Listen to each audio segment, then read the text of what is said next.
shit, yep. I didn't think about that part of it. Need Or everyone at to least turn in off an cameras, and let me turn on first. Turn on the giant conch. All right, go ahead.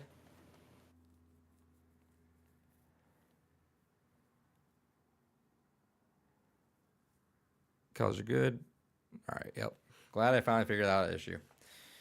All right. You know, I've never talked about this because I feel like I always forget, but I know you're like an avid hater of everything that AI touches. Yes. I will say the one thing I do appreciate are Glorb and Blorg's videos. You know who they are? Absolutely not. Glorb is the guy that does drill rap under SpongeBob stuff. So he'll do drill rap like it's just like gangster rap essentially for SpongeBob. So like it's got everyone going in like just as if it's the hood.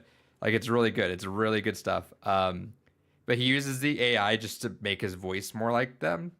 But like he's actually writing his raps and everything, and he's actually like an actual rapper. Just no one knows who it is because his raps are really fucking good.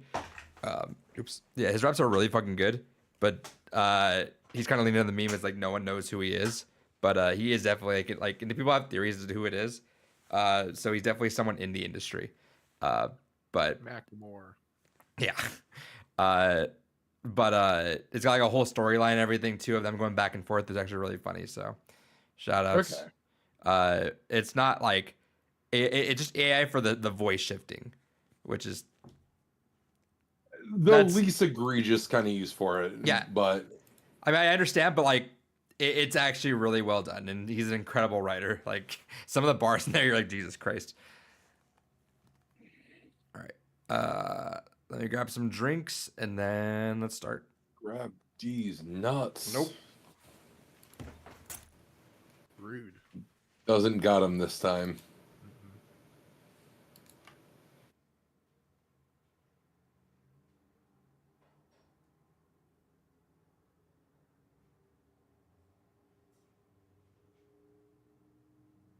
Yeah, I need to buy more hard drives soon. Running out of space again.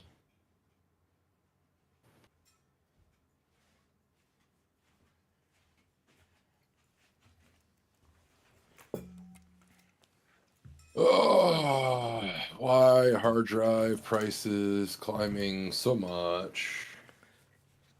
All right. It's not all right, Adrian. I don't want prices to keep going up on hard drives. I need more. Yeah, you got like 14 terabytes. You're fine. Actually, I have Yeah, I know. I was still 40, 40-ish terabytes, and I'm using over half of it already. Need more. You'll be fine. No, I'm running out of space. One hard drive is almost half full. All right, let me find our. Let's see, where did we put? Oh, actually, I think I remember. We put them under here.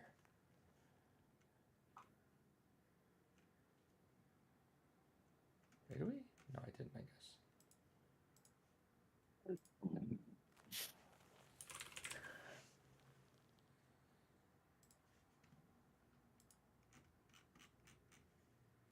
Well, I hope it's saved. Nothing is safe.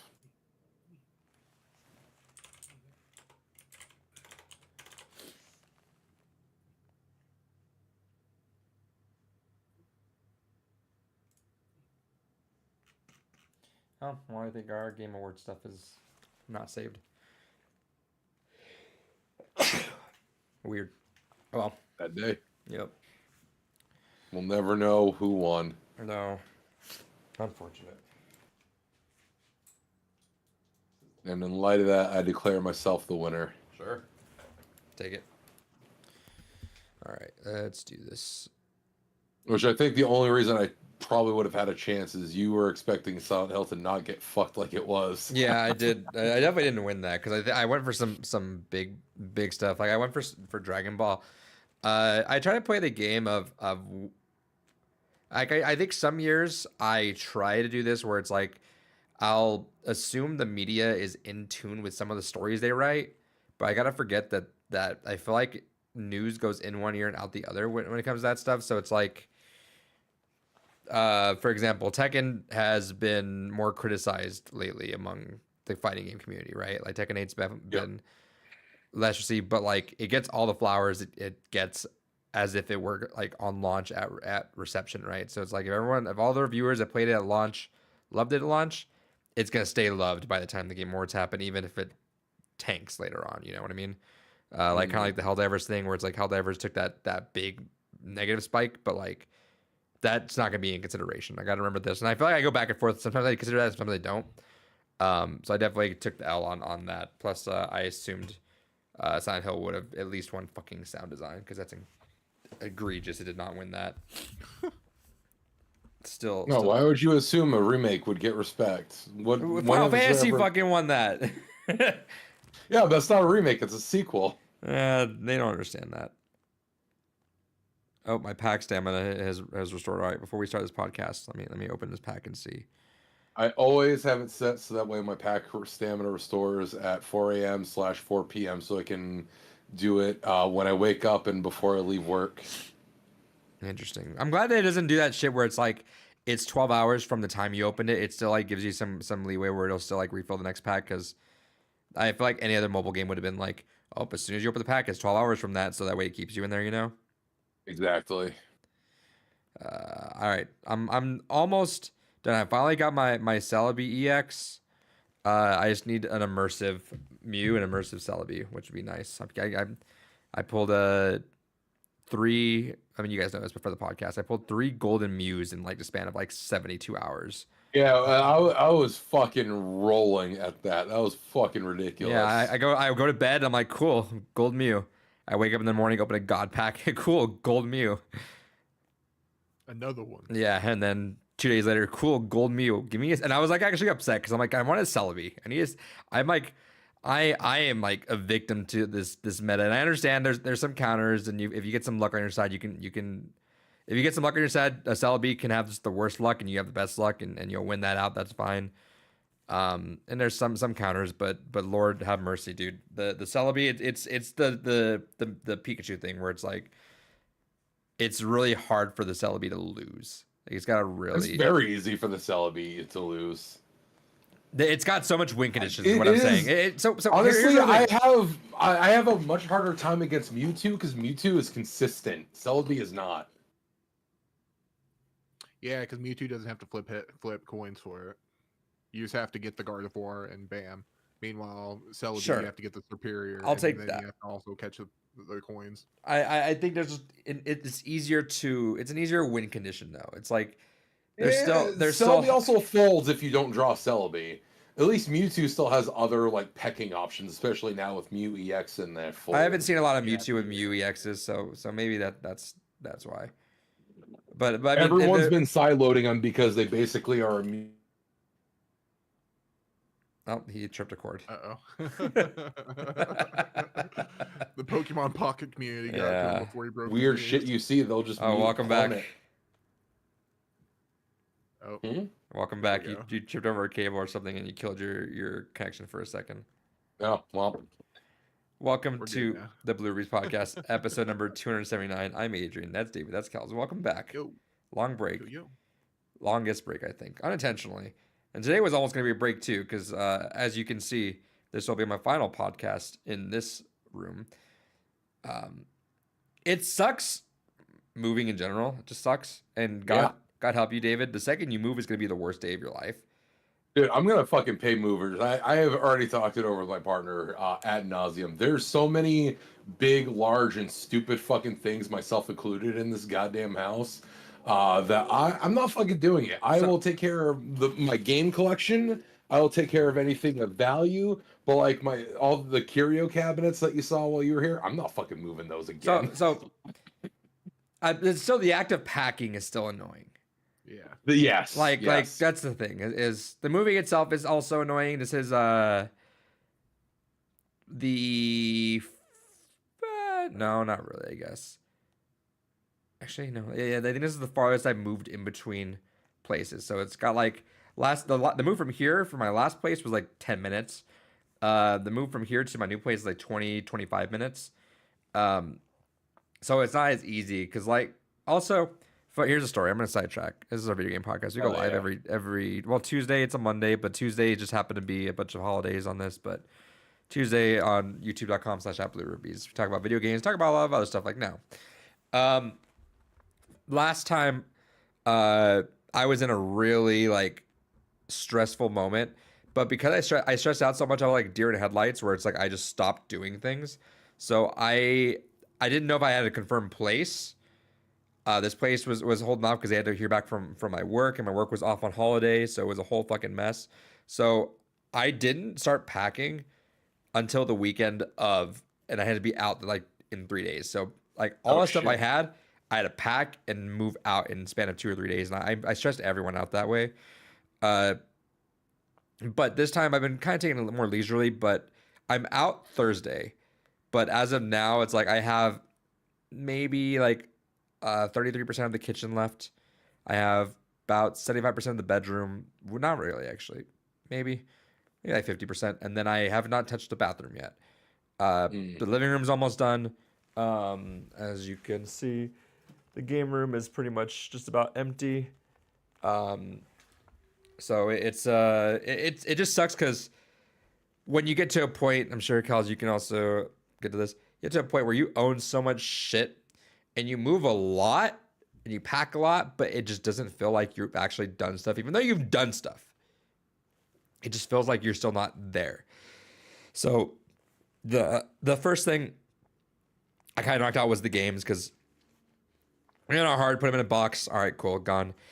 But it was we actually just before the podcast started, the arcade cabinets went a couple hours ago. The helmet shelf went a couple hours ago. So and the bookshelves went yesterday. So it really felt like nothing moved, and it was really stressing me out to the point where it's like I feel like I've been doing a lot, it just doesn't actually look like it. Yeah. And that shit sucks. But I'm out Thursday, so it's like this is gonna be my last night officially in this apartment. Like I'm gonna kill the bed tomorrow. The couch is gone tomorrow, and then I have the entertainment center. So if anyone wants to play Rivals afterwards, I'm down. That's all. That's all. I left. I was like, I'm gonna leave the couch and the TV with everything still plugged in. So if I want a game for a bit, I'm gonna do that. Because I don't know how set up I am at the next place. It's gonna be. I'm gonna be offline for a little bit, just get everything set up. I have IKEA shelves coming in on Friday, which is gonna look killer. My game room, I want to say it's smaller, which is gonna kind of suck. But I'm gonna get these really nice shelves to like line up a wall with, just to put everything on it. So all my games, all my figures should go on those shelves. The girlfriend has a library in the other room that she was using with the same exact shelves. It looks really good. I was like, I want to do that exact same thing with my games, so I ordered the same exact shelves and I lined the wall up, and I'm hoping it looks really good. But it's gonna be a little more cramped in there. But she was like, the girlfriend goes, well, let's like move into my place for a year. Then maybe next year we'll like look at upgrading. I'm like, no, I'm not moving again. Like, give me I need to settle in. Also wait for the economy to crash a little bit. Yeah, for real. Yeah. Well, the thing is, so she does a lot of real estate stuff. So that's true. I forgot about that. Yeah. So she knows the market really well. And I have to tell her that teaching. We also get some credits on my end too. So we're gonna build credit up for the next year. But I tell her, I'm like, I'm not moving again. Like I'm gonna wait for a bit, because I moved back years. Like, what was it like? You guys were here, David. Like I moved back years, and that shit sucked. So I'm like, I'm gonna say at least 2 years. At least 2 years. So build credit up for about 2 years, then do that, and then I'm doing the mover thing. I'm like, yeah, we're packing shit up and we're getting movers, because by the time I'll be like 35, I'm like, I'm not doing this anymore. I'm a goddamn like certified adult. I'm good. We're not doing this. Pack and do it. Like I think I could have gotten away with it one last time, but I didn't, because I've been doing it steadily enough. But I was like, this is probably the last time I could have gotten away with the, hey, anyone homies want to help out, pizza and beer? I think this is the last time that could have happened. We're just slightly past that now. So yeah, next week I'll be in the new place. Nothing will be set up really properly, but I hope some of it could. I will miss the free Xfinity. Shout out to Xfinity. I will miss you guys giving me the free unlimited bandwidth and fast internet for the last year. I warned you guys. I told you guys. They can't get mad at me. I told you. I said, hey, this thing's still on. Is that okay? And you guys were like, yeah, it trickles in sometimes. So I'm like, all right. Try to tell you. So I kind of want to leave a note for whoever like in there, just like leave it like stuck somewhere so that no one else can see. I'm like, hey, don't you have to buy internet? Just get a router and you're good. So I think Could you imagine if they do still forget the whole time and they? I know that'd be lit. Hell yeah. the next person's gonna buy it though, right? Which kind of makes me wonder. I wonder if the next guy's gonna be like, oh That's shit, it's the still on. But I kind of want to leave a No, note. that's when you leave a device there. Don't tell anyone about it. Like hide it somewhere. I'm not going to because I have like one of those dual router modem ones. There was like $500 for that thing, which if you guys remember, technically was also free on behalf of Xfinity because they when I was moved in, there was a bunch of boxes everywhere.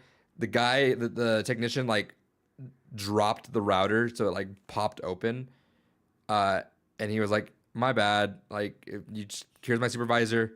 Call them and they'll see what they could do." And so I called them like, "Hey, your guy like dropped my router and busted it open. Is and like, oh, we can't like reimburse you the actual money, but we can give you like credits." It was $500 thing. I was like, all right, that's fine. Credits is fine. And I fiddled with it a little bit, popped it back into place, turned it on, it works fine. So Xfinity is a piece of shit, but like they gave me a lot of credits and free internet for a year. So I got my get back on that. So fuck that, I guess. I think that the place where I'm going at has slower internet, which kind of sucks. Gross. Yeah, I wish I was running on gigabit. Like it'd be nice. So Yeah, join the I fiber could club, not go baby. back to. Oh, so sorry, what were you saying, Kels? I was saying, yeah, join the fiber club, baby. dude, I don't know if there's fiber there. I do. The girlfriend does not use internet nearly enough to like justify that. So she's been using like I do have Verizon. Like I still been paying for Verizon because I was always worried all year. I was like this. I feel like the second I'm gonna turn off the Verizon, it's gonna be the day that Xfinity's like, oh shit, turn it off. I'm gonna be fucked for if I need to do anything, right? So I kept paying Verizon. I really didn't need to. So that kind of sucks, but whatever. I just had a backup. But I'm gonna drag it with me. It's not as fast. But the girlfriend hasn't used fast internet. She's been using like T-Mobile Wi-Fi. Gross. Hotspot.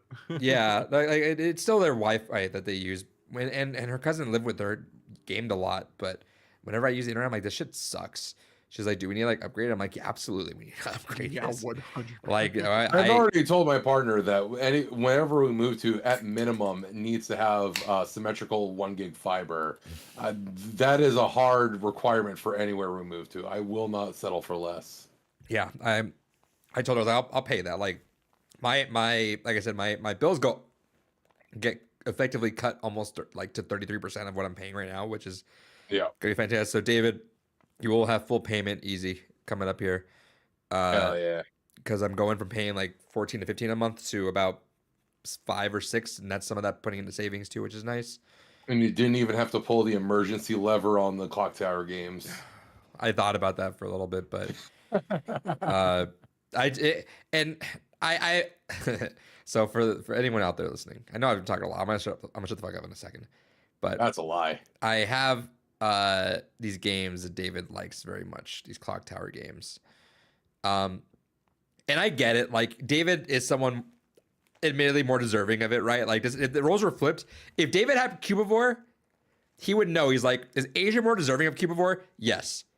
But does David does David want Cubivore? Yes, also, right? Like that's We're almost to where my boss almost is going through his game. He got his GameCube games back from his family. They're sitting in a box in one of his showers at his new house. you know what He would be the hasn't had funniest time thing? to go through it. But Let's say like and say it's not funny but kind of funny. Like imagine something terrible happens, like the faucet just breaks and just spills all over those GameCube games, and it's like that's you know, half what. And he has That- them. and he has like That's the what I half Holy expect. Grails. There's like Pokemon Yeah. box and Cubivore in there. Was it like that Mickey's basketball or whatever? I had to tell the girlfriend actually. I was like, hey, homeowners insurance, what's the plan on that? She's like for your car? I'm like, no, for my video games. I don't know about our it. kids' college tuition could come from my GameCube games. Like we need to insurance that. I don't know how it works for your state, but at least in Maine, what sucks is you actually do have to have a itemized sense of value. And so the one way to show a proof of that, unfortunately for Maine, is grading. Oh, gross. Hmm. So for Maine homeowners insurance, if I wanted to have like a proper value of my collection for the purpose of like specifically insuring my games, every piece would need to be graded. I haven't looked at it that far yet. And admittedly, being in a home this next time for the first time in a hot minute, I'm more concerned about like break-ins because shout outs to my city, we're not exactly the best at crime. But What are you talking about? You see it from the way you're talking, they're great at crime. yeah. But it's something like I'm more concerned about. Like apartments, I'm not really worried. Like our apartments are actually like nice. Like they like people like leave Amazon boxes outside everyone's door and they can be there overnight. Fine, they're just there. Like it's Yeah. actually pretty relieving. But next place, like I'm not so sure. But I was talking to a friend about that. My friend and I went to dinner last night, and I was telling them that I'm like, because they have a lot of pops. And I'm like, how's your insurance? Because she's actually the same apartment complex as me. She's like, I think it's not bad. I was like, what do you have like listed? And she has listed on some stuff, but I'm like, you should be like at least picturing like your collection every once in a while, and especially the expensive pops. Like I'd say like $100 pop up, like take pictures of that, and she wasn't doing that. I'm like, yeah, no. Every once in a while, especially if you get some new ones, take pictures at least of that. And I'll never forget David. David's always like, yeah, part of the podcast thing is nice because like I'll just reference like, hey, look, there I am with that item in the podcast. I don't know what we get this week. You can just tab back and refer to that. Which you should be saving the podcast. So do you save the podcasts? I don't right now. You should, because remember we've learned a couple years back that YouTube does delete live recordings after like 3 years. That's fine. I still at least once a month Yeah. take a picture of everything anyways, Right.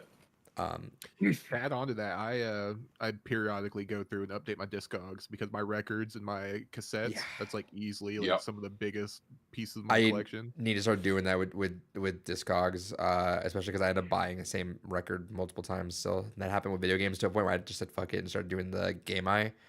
But yeah, Discogs is one that I need to start doing because it's it's so fun, and you know this 100%. But it's so funny when you're like going through updating your Discogs, you're like, oh shit, that's a heavy boy right there.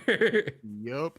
No, there's one that my wife got me for my birthday, just a random like Urban Outfitters variant, and turns out it was like $400. It's like, oh my god. Jesus. I wonder.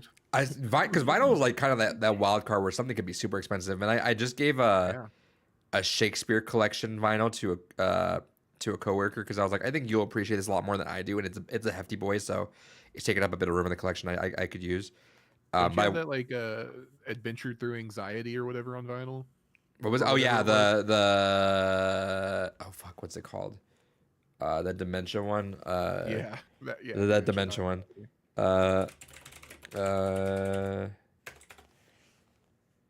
Everywhere at the End of Time. Yeah, that one. Yeah, that shit was an import, and I think total was like $300.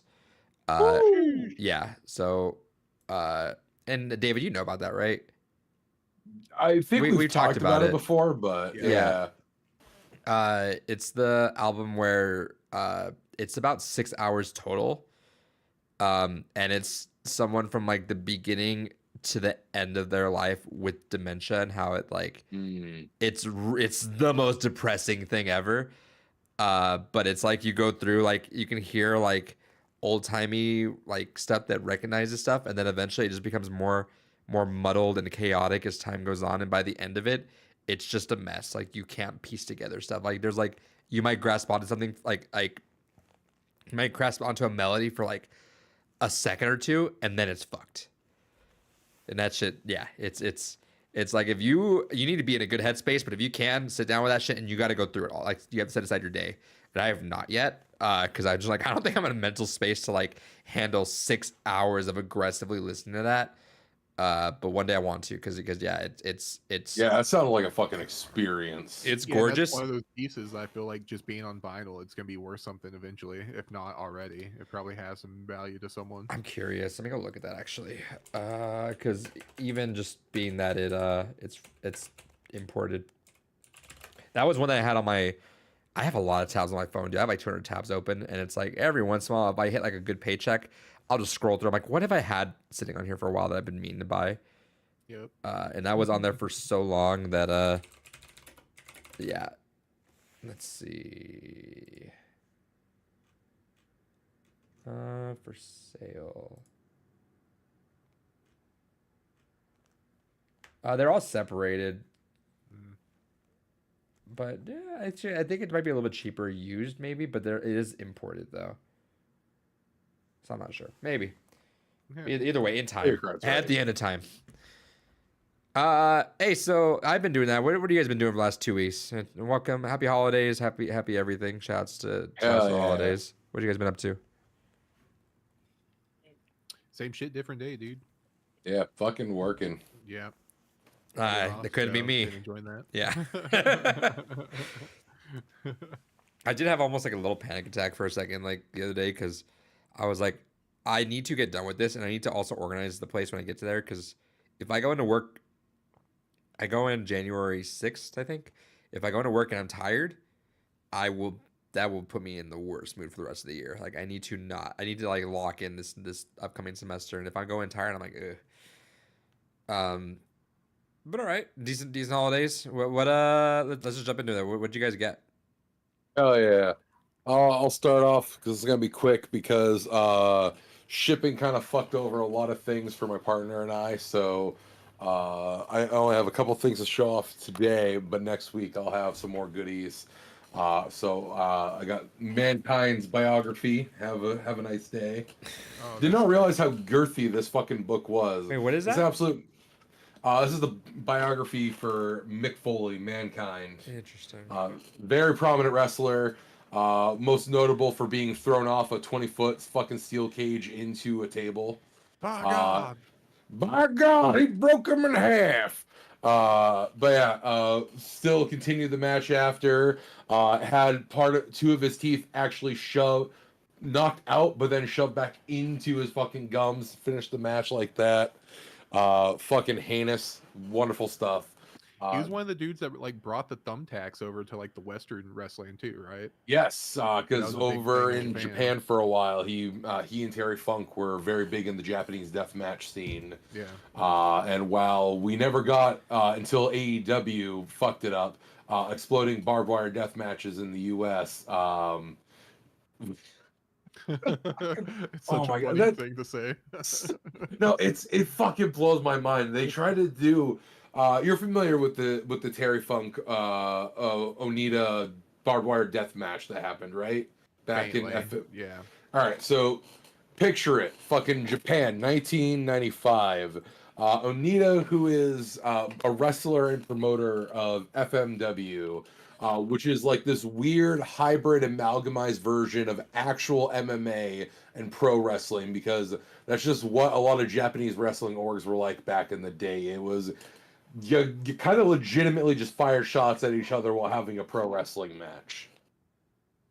And they had a barbed wire death match between Onita himself and Terry Funk. And it was meant to be like this big build-up where at the 1 minute mark, they had this buzzer going off.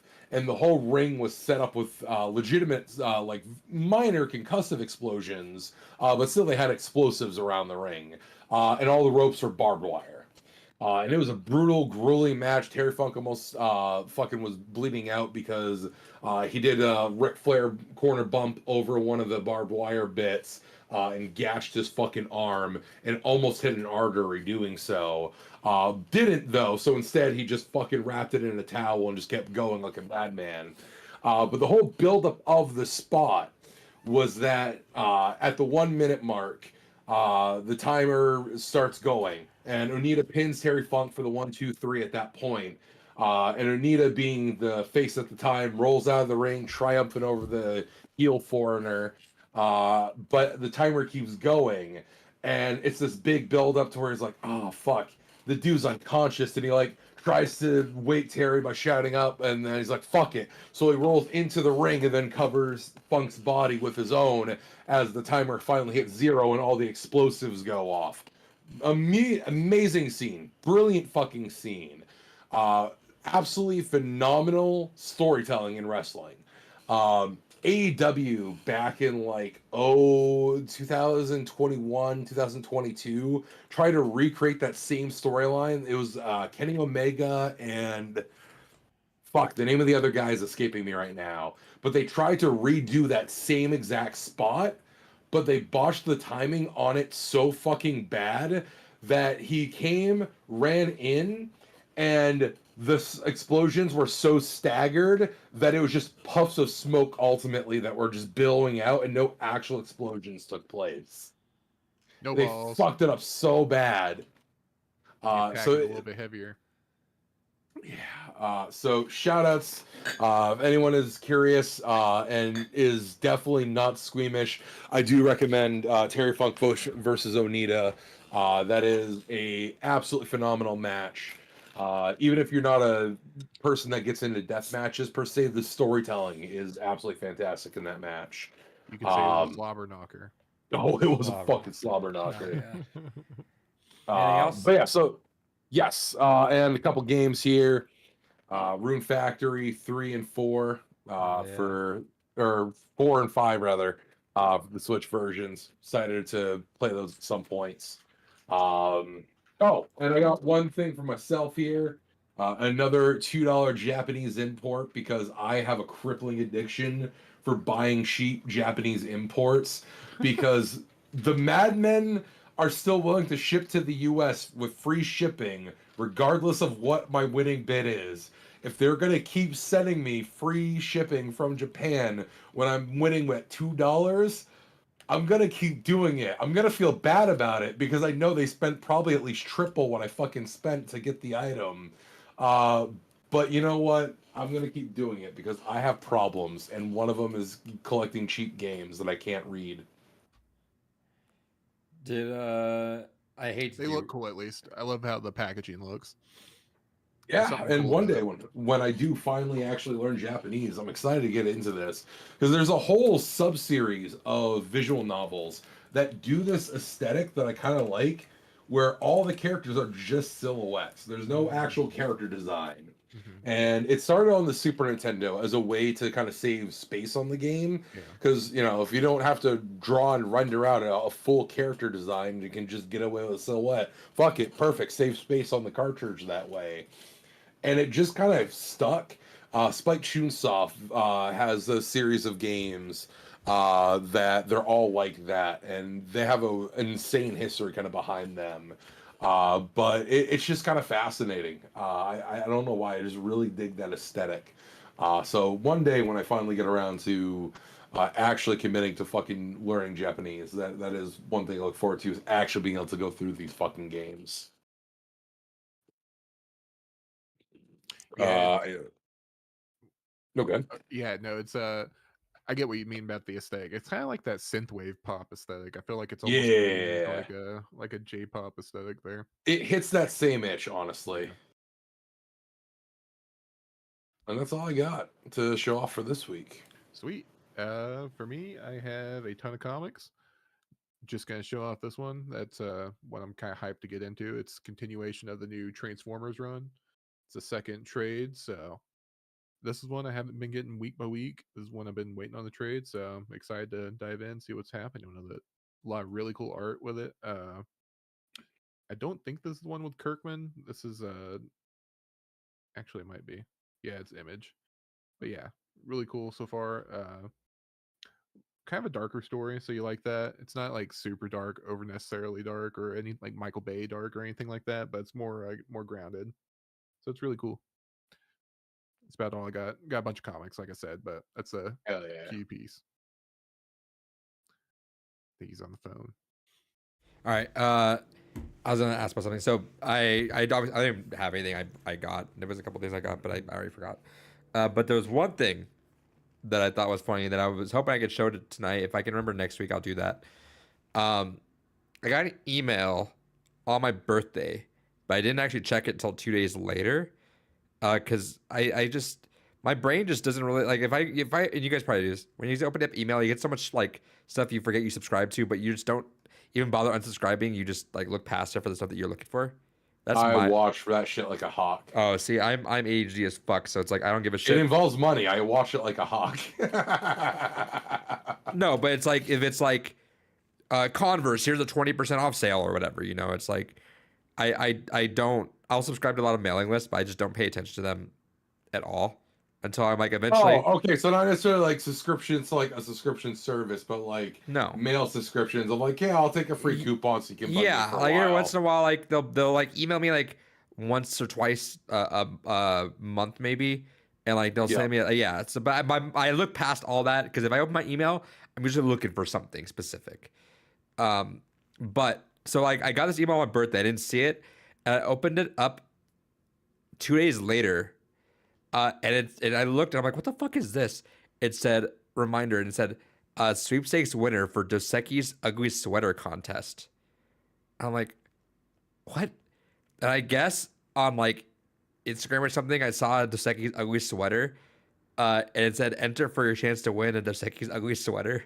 And I said, all right, that looks dumb. Fuck it. I don't remember doing this, but it sounds like something I would do. So I put Yeah, it. 100%. Yeah. So I guess I entered for it. And I got an email on my birthday that said December 18th at 5 p.m. is your last chance to do this. If you miss deadline, you're not getting it. And it was 5 p.m. Eastern, and I saw that email and I saw it at 5:15 Eastern, and I was like, fuck. What is this? Like my mind to process like what the fuck is this? And so it's like, oh shit, all right. So I called the number on there and they were still in the office, so they took it and they're like, yeah, so we just gotta ask you, you're over 21? Are you a legal resident? And that's something else. And I'm like, yeah. And they're like, all right, cool, you win. So give us your address and we'll give you this ugly sweater. Hell yeah. Oh yeah. I was like, that's fucking cool as fuck. I wish I could have won a contest for like $1 million, but if you Right. don't, you know, beggars can't be choosers, dude. I'll take whatever I can get. Take your So- luck where you can get it, I guess. yeah, so I keep forgetting every time because I got delivered to the new place, and I keep forgetting because it did show up. So I need if I can remember next week, I'll try to wear it. But that was the weirdest fucking thing. And I was like in the middle of class, but it was the last day of school, so it was like not really class. It was like everyone's kind of chilling. So I had to like sneak out the room, and I was like on the phone, and I was like, they're like, hi, what are you calling for? I'm like, I was trying to say it quietly. I'm like, I wanted Dos Equis ugly sweater contest, and my coworker walks by and says, hey, what's up? I just show her the phone. I'm like, look at what I won. She's like, that's cool as fuck. I'm like, yeah. So yeah, that was something that showed up somewhere. Did I get anything else?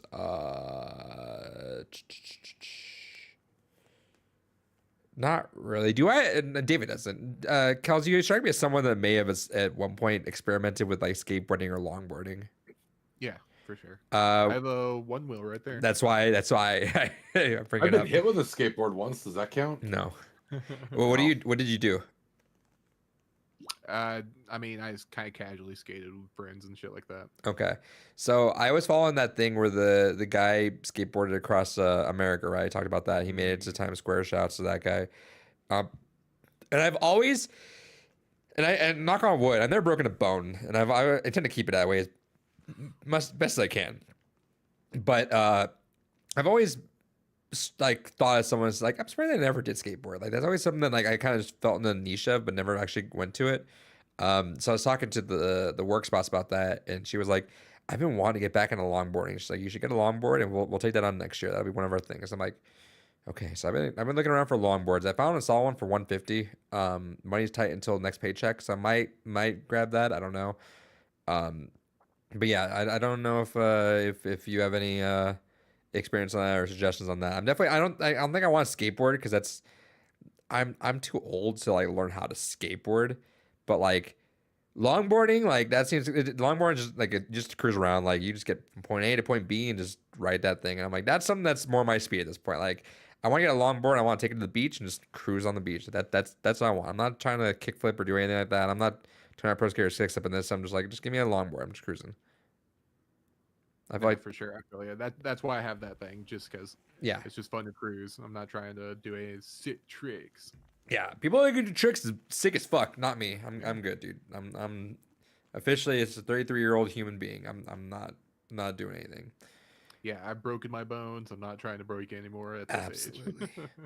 I'm Um, lucky that I've never actually broken anything. I'm It's fucking shocked. weird. Me too, honestly.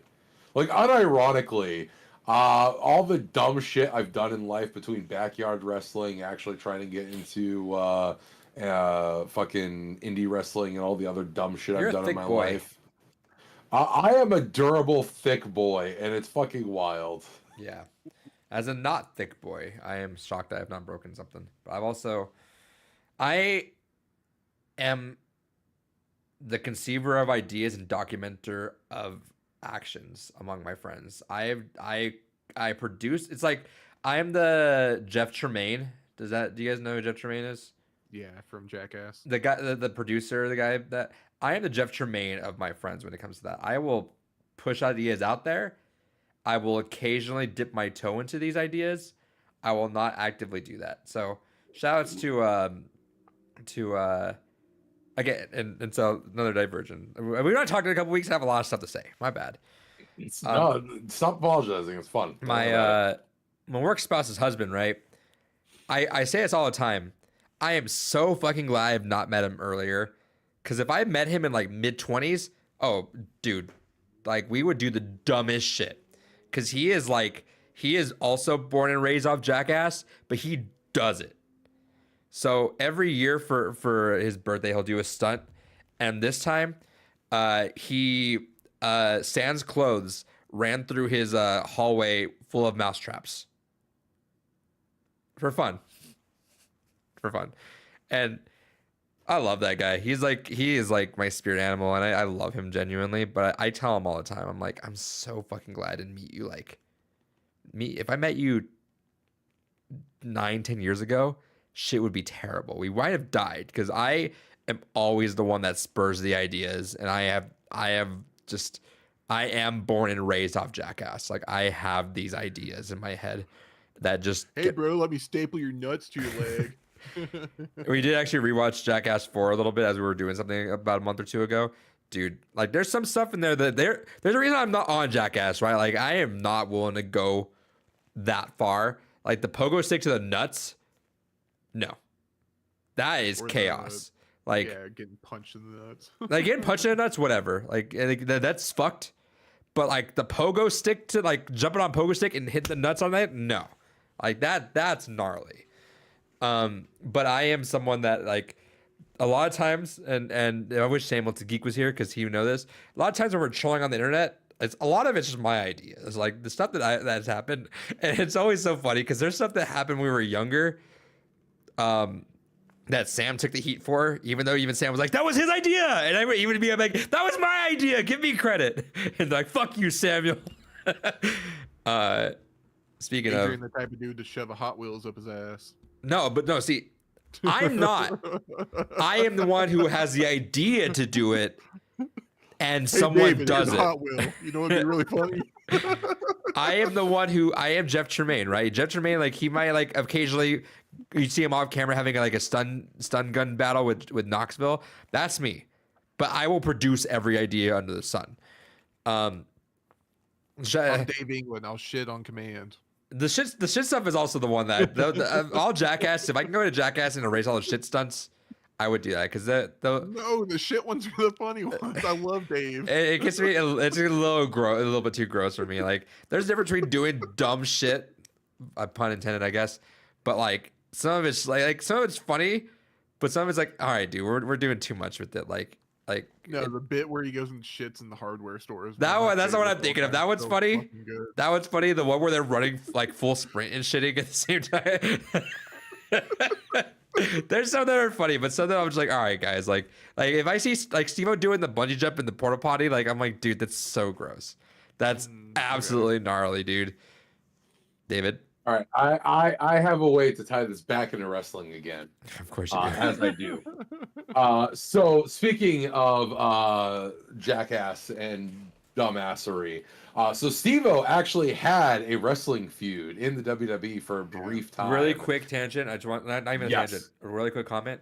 I've always said to people, if you asked me 15 years ago, 20 years ago, not 20, 15 years ago, hey, of all the Jackass people, who's gonna die the first? Who's gonna get most fucked up? It would have been Steve-O. Shout out to Steve-O for getting his life, getting his shit together, and really like looping it back around and like sobering the fuck up and like really nailing it. Like, dude, Yeah, dude. like he. If you told me that Steve-O would have been the one to like sober up and like take care of himself and be a solid person, yeah, he did a comedy thing. He does comedy tour. I really want to go to one eventually, but I've been told that when he goes to comedy stuff, if you go to wait for him to talk to him, he will go through every person in line and have a conversation with every person, no matter how long it takes. Oh shit. Like he will have that with you. He's not stuck up. He's like super humble about everything. So shout out to Steve-O. Continue. Good shit. So he did not understand the importance of selling in wrestling. So for the uninitiated, selling is the art of when your opponent hits you with a move, actually acting the impact that should be happening for it. He just hit people. He was in the ring. Well, he was in the ring with a wrestler known as Umaga. Umaga was a Samoan about my size, except even larger. It's like somewhere in between me and Samuel Tageek.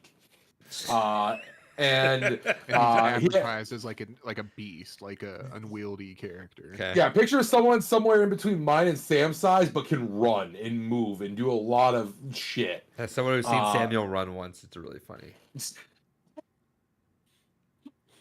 And so Umaga went ahead, and he was beating the shit out of Steve-O, and then he hit him with a Samoan drop, and Steve-O was on the ground, and Steve-O made the mistake of not selling, and instead was just rolling around laughing at what's happening.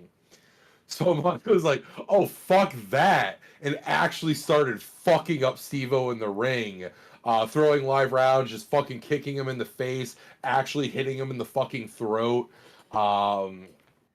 So yeah, he learned. Funnily enough, he outlived Umaga as well. Yeah, fucking A, Dude, so, Umaga came before Steve-O. That cast is fucking nuts. So like, Eric Andre quit the show that they were doing because of Knoxville's pranks. Like he just couldn't handle being pranked all the time. And there's a video where Eric Andre, and they say it's fake stun guns. I don't believe them because Eric Andre pulled out a stun gun and just hits Knoxville. Knoxville just looks at it and pulls out his own stun gun and chases the fuck out of Eric Andre. It's like, imagine you stun Johnny Knoxville and the Terminator it's literally Terminator just, you know? But yeah. Also, real quick, Knoxville also had a wrestling storyline. I believe it. Like it's not far off. It's actually, I actually kind of didn't mind the match. He had a brief feud with Sami Zayn, a wrestler who I have adored since the indie days in the early 2000s, back when he was El Generico, the generic luchador. But they ended up having a comedy match where it was a beautiful blend of wrestling and slapstick comedy. This is the best way to describe it. It's not a good wrestling match, but it is a good comedy match, and I do actually recommend it. It's kind of a lot of fun if you go into it with the right mindset. Just to loop back to how I troll people. I need to start deleting Twitter on breaks. I tell myself this, I need to, because I just get really bored, and I've been having a lot more self-restraint than usual. Someone taught me, and I use this a lot, where I'll just like see someone, and if their accounts are like from 2022 and on, I'll just call you a bot and block you before you can reply. And that's my go-to now, but there's sometimes where I can't resist. And today I saw someone say some dumb shit, and I just literally just quoted them and put that one gif where it's like the emoji pushing his glasses up, and the nerdy one. Dude went on a tirade for about another hour and a half against me. And then he's like, I work in IT. And I said, no, you're a kid. And then eventually he said, I created a Python script that's going to reply to you with this every single time you say something to me. I'm like, okay. And so I made him, and I think he did, because like every time he did this, it was perfectly timed. Every 5 minutes, it would reply back to me with this thing that he said. So here's the fun part. And I just love fucking with people sometimes, dude. So Why would you use Python for that? I What don't a know. fucking show. I don't know. Okay. But here's what I did because I know what's gonna happen. This happens, and it's like a battle of chess, except like you think you won, but you didn't. So this bot does this thing, and I tested a couple times, and sure enough, every 5 minutes it responds back with the exact same thing. I try to see if I can catch him slipping, see if he was lying about it. No, it's the exact same thing. So what do? I make it respond about 5 or 6 times, report each of them for spam, and he gets knocked off for that. You played yourself. Yeah, like so it's that glorious email where it's like towards like, hey, we got this response back, or we got a response, we're investigating it. An hour later, we found that the account you reported was in violation of terms and services. Thank you for reporting. I'm like, all right, dude. Like, my go-to is always this point. I love it. It's like my account's older than you, because my account's about 16 years old, I think now. I'm like, my account's older than you. Like it's my go-to. It's so funny. But I need to stop spending time on that. I just get bored sometimes. Yeah. I'm like, I just want to fuck people. Like, fucking people was so funny, dude. Like, if you're a messed up person, I'm gonna fuck with you. I got like a perfect record on these people, dude. It's so funny. But I am finding enjoyment in the whole, like, I just call you bot, block you, so you get the notification, and that's it. You can't do anything about it. GG's. Yep, that's the easiest way. Yeah. I'm doing that more and more, but every once in a while I get a little itch. I'm like, this guy deserves it. This guy's kind of annoying. He deserves it. Yeah. Anyway, David, what you been playing? Hell yeah. Not a fucking lot, just because I've been so fucking drowned with work and whatnot. But I've been playing more Pokemon Pocket. I'm getting a little burned down on it, just because as much as there just isn't a lot to do. Like it's kind of the You one started thing late, that is. so you're hitting what happens to people after a certain time, where it's like, all right, I'm about wrapped. You'll just open your packs, and that's Yeah. about it. Yeah, I open my packs. I play enough games to get my daily thanks for the day, and then I get kind of bored and I move on. Right. I can't really get mad about the single player because so much of it is RNG based, or the multiplayer rather. Yeah. Every so often I do get tilted when I get a really bad tail streak, because I'll sometimes play like Marowak. Yeah. And getting fucking double head or double tails 4 turns in a row is kind of like, what is the fucking odds on that happening? That's why I can't take this game too seriously. Like, it's just so much coin flips, and it's like there's no luck behind that. Like, or there's no no strategy behind that. It's like, I don't know. That's where I started disconnecting a little by little. Why you like a connoisseur like myself? You just play poison. Poison's my favorite deck still. Like, I have not gone back to that a little. I need to go back to it just because they had those new cards. I don't know their names, but the new line of Pokemon that do the poison enough too now. The Scolipede line. Yeah, Scolipede, Yeah, Venipede, so yeah. I had an extra Ekans and Arbok in my deck, and so I replaced them out and put those in. So I need to play more of that. Poison is by far my most favorite deck. It's just so much fun to just I couldn't play Poison because I only just finally fucking got Weezings. Weezing, dude. Yep. Hit him with throwing Weezing out there, hit him with a poison, Koga back, and then throw Muck out there. You're like, all right, GG's, dude, we're good. Well, see, I've been doing Coughing, Wheezing, and then I do the Scolipede line, and then I also do one Salandit. Because Okay. Salandit's the little fire lizard, but he has Venoshock, but he's also strong against like Celebi. So if I can poison a Celebi and then Okay. throw him out there, it's like 100 on him, and then the poison just knocks him down over time too. I was doing the Dragonite, and what's his name? Who's the one that everyone uses, the 100 one that does 20 damage on rough skin? Oh, Drudigan. Yeah. I was Yeah. doing that, and I swear I won like 5 or 6 games in a row, and I was killing it. And then I swear the next 5 games I just couldn't pull the right energy. I got rid of Drudigan. Drudigan I did too. is a trap. You pull it in Farfetch'd and you just leak slap shit. Because no one's expecting turn 1 40 damage over and over. Right. Those people that lead Mewtwo, or those people that go ahead and lead Celebi, yeah, go ahead as you're waiting to build Just up. this little even- bird just fucking whacking you in the head with this. Bam. Yeah, no, you know what though? Like when it works out, Drudigan is really good, but like I swear I could not pull the right energy for like 5 games in a row, and I just got pissed off and just said fuck that and just dropped him. Yeah. Also, people have already meta shifted to where, especially because of Gyarados and whatnot, you're seeing a lot more Hitmonlees and Yep. Zabraskas and a lot of bench hitters, and the new Electabuzz. Even I'm kind of seeing every so often. So it's like, fuck it. Who cares about a wall? You don't need a wall, but you got a little bird just fucking smacking shit. Right. I'm gonna smack Yeah. it up. Yeah, I was running a Machamp one with Hitmonlee just so I could just snipe like Snivvies and stuff that they're trying to level up. Because I had Yeah. Aerodactyl, so I'll level up, get my Aerodactyl EX, so they can't evolve their one that's out. So they try to level up, evolve their shit on the bench, so you can just snipe them. Yeah. I My fighting deck has Dugtrio, Machamp, fucking Marowak EX, and Hitmonlee. One ofs of everything except Dugtrio. I run two of those because I just find it funny when you sometimes get the game where you get 8 heads in a row and your opponent can't fucking do anything to your Dugtrio. It's just like, what do you do? yeah, Jesse there's those Jameson ones. anymore. Those ones are funny. I did the little. Again, I don't know names. The one that like little spider guy The that Galbantra. that paralyzes you on coin flip. Yeah. Yeah. And I swear I hit a Celebi every single time except for once. And the Celebi had 9 coin flips. It hit 2 of the 9. I might even one.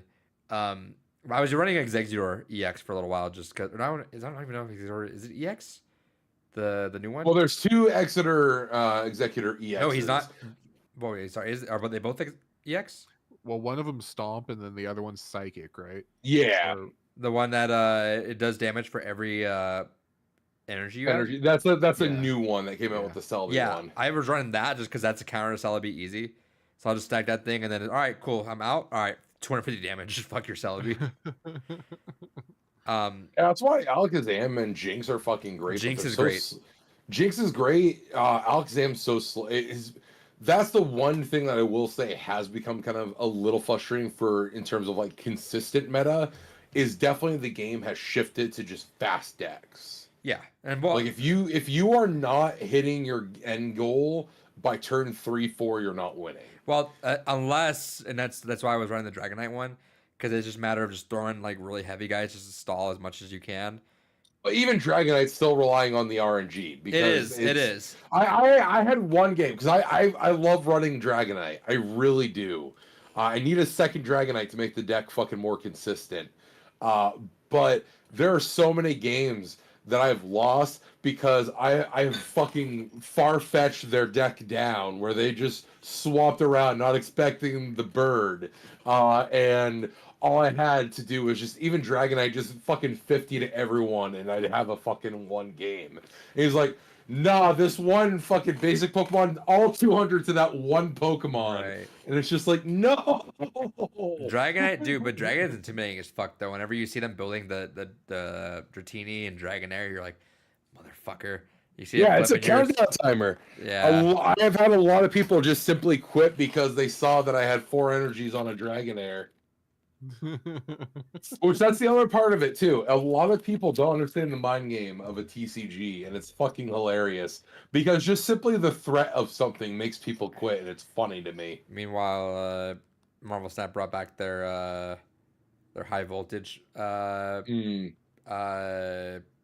do you call it? I guess their mode where it's just 3 turns. They just give you a lot of fucking energy to throw your entire deck out as much as you can. Jesus Christ, I gotta pee real quick while you're talking about Marvel Snap. But it's so funny how inverse that is, where it's like Pokemon, I take a little while, but like Marvel Snap can get like 5 games per like each each TCG game. Yeah, those I hit my 45 wins in Pokemon Pocket, and those felt grueling. It felt like it took so long. to hit I'm them. at like 38 right now, and I'm not too pressed because it's like to get to the 9th, so I'm not running through too Right. much. But yeah, I kind of feel the same. But you mentioned it, and I think it's still true. Is that this is primarily a collecting game. It's not. It's a collecting game first and battling game second. Yeah, like all the ads I see for it, they primarily present it as the collecting game, and then it's like, oh, by the way, Also, you can battle them, I guess. yeah. I really want to yeah, get to the no, trading. yeah. I'm so glad I got so many gold Mews. 'Cause I'm just like, all right, guys, who's got a gold Pikachu? Who's got a gold Mewtwo? Let's do that. So I'm excited to trade that. I'm hoping people get some good stuff because I got so many duplicates of some higher value stuff that I'm like, let's trade. Let's get it through. Yeah, I can't wait to see how that works. Like, because I feel like it's gonna have something to do with like maybe the Stardust. Like we use the Stardust as currency to trade, maybe. I don't know. Kind of like are you saying in Pokemon Go? Well, because Pokemon Go has that. It's like stars something that they use, but in this one we have Stardust. It's the stuff that we used to like. So they make can't just hollow trade all the and time. Yeah. Yeah, so I'm imagining there's gonna be some kind of like currency. Or In something. high value trades, probably take a lot. Yeah, right. That or they have to be like equivalent trade or something. That's what I heard. Where they had to be equivalent Beach trade. ball of an animal. Hey, so I didn't mention this. Kels, I don't know if you have. David, I don't know if you have. Yes. Anyone else seen Sonic 3? Not yet. No, yeah, I was debating on seeing it tomorrow All right. or New Year's. Can I do spoilers? Are we doing spoilers? Is that a thing? I don't care about spoilers. Kels? I kind of care. Okay. Can I I'll wave at you when I'm done. Sure. Okay. Oh my god, dude. I had so fun watching fucking Sonic 3, I have dude. heard it's actually It's kind of so really good. fucking fun, It- dude. I've had one buddy explain it to me as like they actually had a legitimate, fantastic trilogy end. So imagine if, and it's so funny thinking the origins of this, right? From fucking ugly Sonic to now, but it's like, imagine if they realized, hey, the games were beloved by people, so let's use a lot of the stuff from the games, which is like the easiest fucking idea in the world, but Hollywood keeps wanting to be like, oh, but we want to do our own thing and use the IP for that. No, there's a reason why the IP is successful, so do that stuff. And it's like, I feel like we're always fucking talking to a wall like that, right? It's like, Yeah. I get that games have this weird, like, still like stigma against it, right? But they're like, it's cool because they get it. So like Jeff Fowler, the director, they live and learn is a common motif throughout, which is fantastic, right? Because I go into movies as blind as I can be now, and so I didn't know that live and learn was already used during the title reveal for this in a YouTube video, like a 10-second video had the live and learn motifs. I didn't know, but going into it and hearing it played throughout a couple times, but specifically towards the final battle, dude, almost tears. Like I was like, this is so fucking cool that it's actually happening. But it's like the director had an interview where he's like, there's no reality where I don't use that song in here because yes, it's a cool song and it deserves to be in there, but the fans would fucking kill me if I don't use that song in here. And it's like, yes, like there's a reason why the song, like, yes, is that a butt rock ass song? Yes, absolutely. But like, it's like quintessential Sonic, like Sonic Adventure 2 on. Like it is, when Sonic was first shown to be in Brawl, that's the song that they used, you know?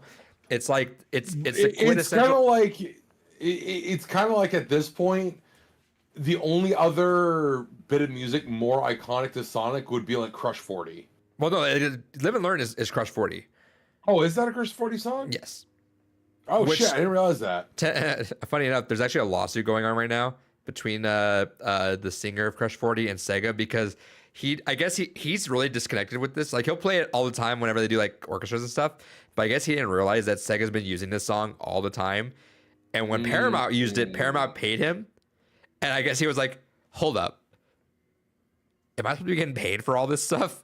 So he actually sued Sega to be like, hey, can I get some money for every time that you guys have used this? Which is fair. And I think if they were smart, they're just like, yeah, here's some money, just take it. Yeah, 100%. Just shut up and go away. Here's some money. But, Yeah. But wild that they have not done that though. there's like little melodies that are quintessential Sonic stuff, but like in terms of full length song, it really is like Live and Learn, right? But anyway, I'm getting ahead. So this is really like they took like they're progressively getting better and better. Like Sonic 1 was solid, Sonic 2 was good, Sonic 3 is great. And it's like they're really taking to heart everything. And you know, like David, you've seen Sonic 1 and 2, right? Yeah. Sonic 1, good movie. Oh, that's the song. Okay. Yeah, it's butt rock song. Didn't Yeah. live and learn. But watch Sonic 1. Sonic 1 was good. I had a good time with it.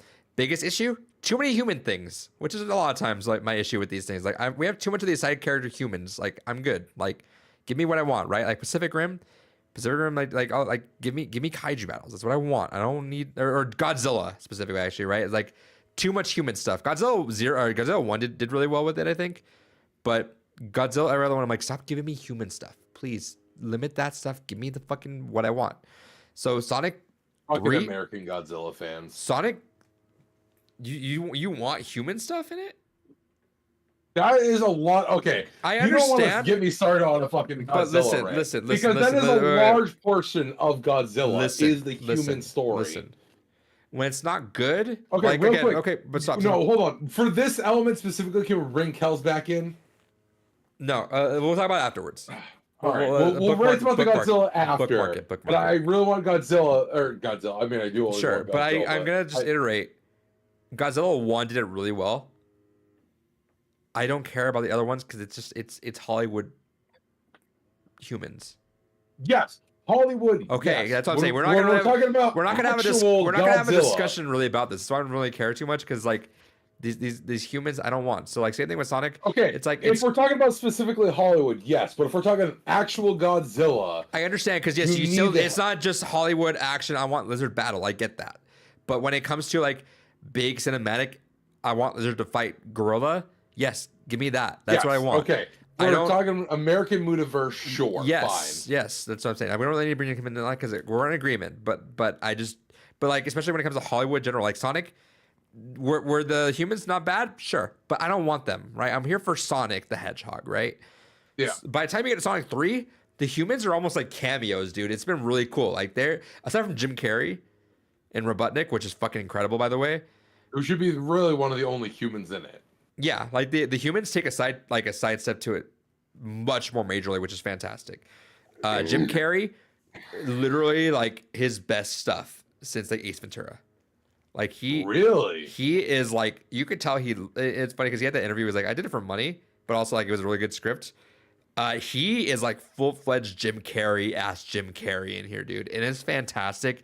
He is like really loving this role. You could tell. And it's just a really good time. Like he is killing both halves of the role there, and he is like on peak. And I am so glad for him that this is the role for that. Okay. And yeah, dude, it's like Keanu Reeves kills it as Shadow because he has that weird way of talking, right? Like it's not very he's like the Master Chief, right? He's not saying a bunch of like things that matter. He's giving you like one-liners, and that's kind of what Shadow does. Shadow's not here to give you a whole spiel about stuff too much. He's just here to like say a couple badass things and be off with it. That's exactly what he does. How many guns does he get? How many guns? He gets just the does one Shadow gun. get? He gets just the one gun. Oh. But it's such a badass dude. You get the Akita scene with the gun, and it's like you just load it up, dude. Load it the fuck up, dude. Like holy shit. And my God, David, I almost teared like big tears up. I was smiling probably the hardest I have since like Avengers. Maybe even harder because Avengers was like a couple years of building this up. But I don't you weren't on the podcast, so I don't want to talk about this, but I'm a bigger platform fan than I realize sometimes. And Sonic the Hedgehog 1, like Genesis, was my very first video game. Sonic Adventure 2, I played the fuck out of, especially for Child Garden and stuff like that. I played the fuck out of Sonic Adventure 2 and played a lot of Sonic games. So I'm a bigger Sonic fan than I realize sometimes. And I don't know how much I needed that scene to work out. But dude, when Shadow has this realization of like, all right, dude, it also is a badass fucking. It's like Super Sonic versus Super Shadow. Okay. It's a fucking like Dragon Ball moment, dude. David, there's this cool ass scene where they're duking it out, and every time they take a punch, their whole like field of view zooms. So it's like they punch over like a lake, and after Sonic punches Shadow, it zooms out to them at the pyramids. So it's like every punch is just sending him across the planet, dude. It's a Dragon Ball ass fight, dude. It's so fucking cool. And then it gets to a point. Right. It gets to a point where they punch. They do Tekken where they punch each other to the moon. Like, dude, it's so Dragon Ball, dude. It's so fucking badass because Sonic's getting his ass kicked. Super Sonic gets his ass kicked by regular ass Shadow at a point, and then Super Shadow kicks Sonic's ass, and Shadow's like says some shit to Sonic, and Sonic sees red. Like it's actually kind of badass. Like Sonic's like a super like dorky kind of like lovey guy, right? But Sonic gets pissed and punches Shadow to the fucking moon and almost kills him. And then Shadow like says like do it, and then Sonic's like, all right, hold up, no, that's not me, right? And they have their own talk. That's the turning point, right? Where Shadow's like, Yeah. they have their turning point. They bond over that, and then dude, Sonic gets up and holds his hand out to pick up Shadow, and then they both look at each other, and then the fucking live and learn riff happens, and then they dap each other up. And they both go super forms, and they fly off, and live and learn starts play, dude. And I got goosebumps. I audibly said, "Oh, fuck off!" Like, and oh my god, dude, they do that. Oh, they do fucking that. hell. They do that for 40 seconds, right? Live and learn plays, and it plays some of the vocals. Okay, and then it cuts to Jim Carrey doing the Robotnik thing. And it's kind of a little bit takes you out of the moment, which I'll say that's my complaint. It's like I kind of wish you got like a big badass battle all the way, and like I kind of want someone to edit it just the battle part. But like Jim Carrey is so bad. I love Jim Carrey in this. He kills it. So I'm like I'm not upset about it, but I was just so in the moment, and I was like, all right, that was cool. We got live and learn for 40 seconds. That's badass. No, what happens? They come back to fight, and you hear the guitar again. I'm like, no fucking way, we're bringing it back. And you actually there's YouTube videos of it, and you hear the guy go, oh, they're playing it again. And they do. They play it through again. And David, again, fan service. Like, that's the thing, right? Like, there's some moments that are cool. Everyone will appreciate it. The gamers will love it even more because they're like, all right, you fucking did it. Yeah. The people will get it because it's cool, right? It was cool to us. It'll probably be cool to you. So there's this part where they're just taking out things. You hear the live and learn riff that turns from a guitar riff into like an orchestra riff, which is cool. It like blends into like an orchestra live and learn. And then they go through and they do the beginning of Sonic Adventure. You played Sonic Adventure 2, right? Yeah. You know at the beginning where they do like the crossover, they look over each other, like they cross over like that. They do that in the movie. They kill all these robots and they cross over like that, and they look at the camera, and you're like, that's fucking wild. you're like, dude. And I think they play Live and Learn a little bit one more time, like one more. I think he come back to it. That Live and Learn is the entire motif of the whole final battle. Even though they keep cutting away to like Robotnik stuff, they keep coming back to the battle, and Live and Learn is still playing. It's so fucking badass, dude. Like the entire movie is solid. I will admit, like I watched it twice. So I actually watched it first time, and then a couple former students had a birthday gift to give to me. So I said, "Let's go watch Sonic. Are you guys down?" They said, "Yeah." And we actually watched in D-Box with the moving seats, which is fun. But there's like a little bit of a lull moment in the first like third, which is fine. But like on first viewing, you're gonna have a good time. The entire movie's great. But like on second viewing, you kind of want. I just get so excited. I'm like, I want to get to the fucking end. Like I want to see the end again. Let's do it. And dude, it's so fucking good. Like that like it was almost like. I'm saying it's so incredibly cheesy to be saying this, but like almost tears like that like I imagine for a comic book fan having the end game moment of Portals being like, you know how cool it was for everyone. Like we all love that sort of like that seems badass, but you could tell for like comic book fans that have been loving that thing for ages probably had their crying moment, right? Because it's like this is actually fucking happening. Like this is legit. That's the moment I had where I'm like, I can't believe this game that I loved as a kid that I played religiously. I put hundreds of hours in that game. I know that ending scene, right? I know this. So to have all that and have so many cool callback moments to that, I'm like, no fucking way, dude. It's so fucking cool. And on rewatch, I didn't realize it until someone commented, so I listened for it the first time. Live and Learn's a motif played throughout the fucking movie too, to the point where Maria's playing guitar and Maria's actually playing the Live and Learn riff, but it's acoustic and it's a little bit slower, so you can't tell because it's a kid playing it, right? But I'm like, holy shit, you guys really had the chess pieces in there. But yeah, it's so cool, and I'll admit, I think actually the whole scene was like a badass part. But I'll say the last thing I'll say before I bring Kels back, and maybe if you want to comment, I'm not sure, but there's one moment that actually really got me like a really heartwarming scene where I'm like, I can't believe you motherfuckers did it. Actually I have another thing to say after that, but so they have to do this whole thing about the cannon. They push against that, and then Sonic gets knocked out. Tails goes for him, and Tails gets knocked out. And here comes Knuckles to save the fucking day. Knuckles is fucking like zooming through to save them, throws a ring and gets them all. And I'm just like, I get almost like swelled up because I'm like, you guys brought a fucking blue hedgehog, a yellow flying fox, and a red echidna together, and it's actually happening. And they got the chemistry going. Like it's Team Sonic going through it. Like they have like. You know, Sonic 1 building up Sonic 2, okay, here's Tails and Knuckles, right? Sonic 3 is like the team is together and they're working together, and it's like we got there. Cool, we got there. We're feeling it. We're good now, right? And that moment where Knuckles comes in, because Knuckles helped them at the end, but Knuckles was a villain, right? Yeah. It's I don't know how much of the Fast and Furious movies you've seen, but it's like how I saw the first two. yeah, so it's like how The Rock was like a villain first, but then Rock works with them. It's like I feel like Fast Five is a lot of people's favorites. Fast Six is my favorite because of that's the whole crew working together. And yeah, when it's Sonic, Tails, and Knuckles all working together, it's like we did it.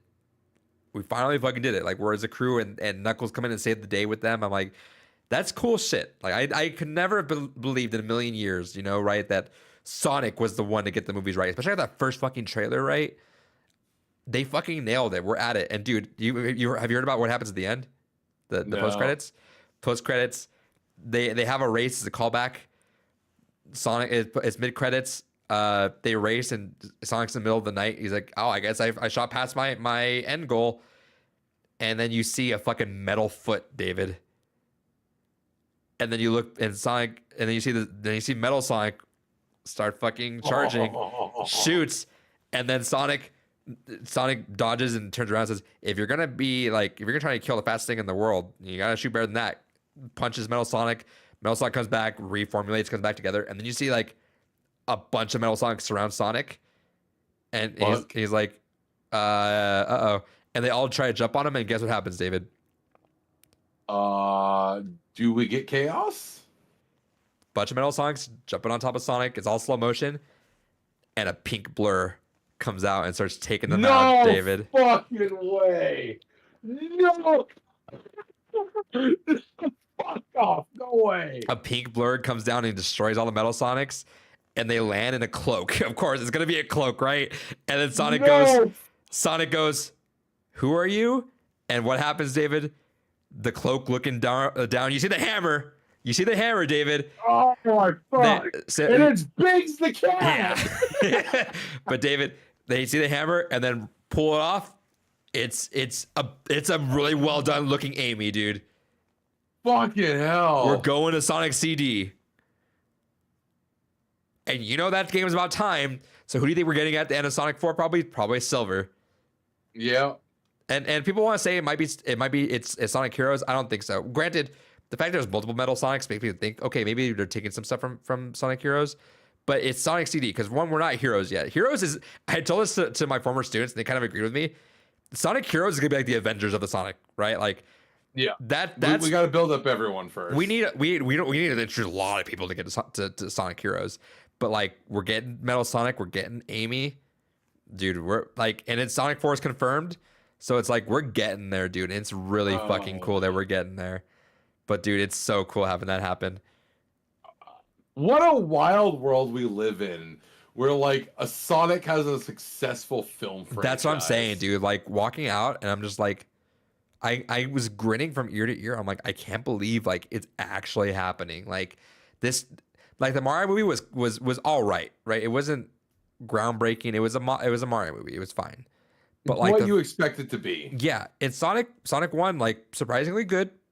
But still, yeah. But like the fact that we got through 2, like 1 was the veggies, 2 was like the mashed potatoes, 3 is the steak, dude. 3 is where you feel like, okay, we are here now. And it's universally kind of like mentioned, it's progressively better. Please watch it in theaters, support the fuck out of this movie. Like we need to keep supporting this movie. The fact that this is the franchise that's killing it, I love it. It's the fact that they're giving the fans what they want. Like, like to like the common viewer, everyone's gonna be like to the people that don't know, they're like, all right, like it's like Marvel, right? We don't know who that is. Like, all right, who is that? But the real ones know, and we're popping off, dude. Like we're popping off at the parts that we know. It's like, yeah, you did, hell yeah, you did. It's peak, David. Like I am so glad that this is happening. I'm glad this is the series that's getting there, and they're killing it, dude. Like everyone's roles is killing it. Idris Elba as fucking Knuckles is really fucking funny. Like it. That's the main reason my partner has been curious, because she actually really fell in love with the Knuckles character in the second movie. I did not watch the Knuckles series, and I heard kind of mixed things because of it was not enough Knuckles in the show called Knuckles. Yes. But dude, like there's actually a really cool moment where like there's a couple of cool ones. Like I said, like if she loves Knuckles. Like that, like I told you, the part where I was telling you where Knuckles comes in and swoops in and saves everyone, badass, dude. Like Oh. it's that was the scene that almost got me like a little teary eyed because I'm like I can't believe they got these fucking characters. Like never would have believed that we nailed it, but here we are, dude. Like so heartwarming to see like them come in there. Like it's so cool, dude. But we're getting there, dude. We're at Sonic 4 now. We're brewing things up. We're getting this whole like team together now. Sonic, Tails, Knuckles, Shadow, Amy, Metal Sonic. We'll see if Robotnik comes back. I think they kind of killed him off to a point where it's like you can bring him back, you might not bring him back. And Jim Carrey's been kind of adamant about like I want to retire, but if they give me good scripts, I will keep going. But like I want to retire from this. Yeah. But I mean, I can tell you, I think genuinely, and you'll probably you might disagree just because I don't know how peak you think of Jim Carrey, but like I'm willing to put out there that I think it is his most charismatic and fun role since Ace Ventura. Like I think he's having so much See, fun. I actually hate Ace Ventura. But you know the energy he brings though, right? Like you don't yes, have to like I it. 100% because I do like other films with him in Sure. them. Liar Liar is one I have a soft spot for. It's not a good film, but I have a soft spot for him in that. But when I say that, you know what I mean. Where it's like Yeah. he is Jim Carrey, and he is filling it. When Jim Carrey's filling it, you know he's whacked out like goofy, and he's having fun, and I love that. Yeah. All right, let's see if he sees.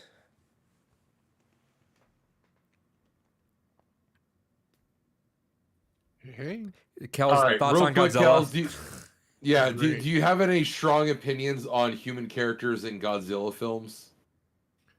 any strong opinions? Like, I like the ones in -1 and the MonsterVerse ones now. Okay, so yeah, so I Okay. told David. I Yeah, said in passing. yes. I triggered David for a second because I said in passing, I don't want humans in Godzilla, and David got upset at that, and I had to clarify. In Hollywood, the human characters suck because all I want to see is giant lizard fight giant monkey. But -1 did it right, and someone has not seen as much Godzilla as I want to. -1, David, and I'm not sure about Kels if you know, I have a lot of Godzilla history, but -1 had the most harkening back to what humans were like in the movies prior to MonsterVerse. Yes. Yeah. So the human story in that made a lot of what -1 was incredible. But I don't need these. If I'm watching like But Hollywood, again, that's proper Japanese sure. Godzilla. If I'm watching understands if it. I'm watching big lizard fight giant monkey, I want to see big lizard fight giant monkey. I don't give a shit about what these two people are and why they're not here. Let me see And more. didn't they do that a lot with the newer one? They had like a lot more of that. They've been progressively winding them down and down, but they're still not where I'm at. And I was just we brought that up, Kels, because it's not really a spoiler, but progressively the Sonic movies have been less and less humans, which is fantastic. I've heard that. Yeah, I've heard that this one's a whole lot more. It's less on like the escapades of the humans and more like you. A lot have- less. Like yeah. this has been the most you guys understood the assignment that you had, but you guys still want to give your actors a paycheck, which is fair. So like they've minimized them as much as they could, but still paid their actors, which is fair. I get that. That's what I want for Transformers one of these days. Maybe we'll get it. Dude, Maybe.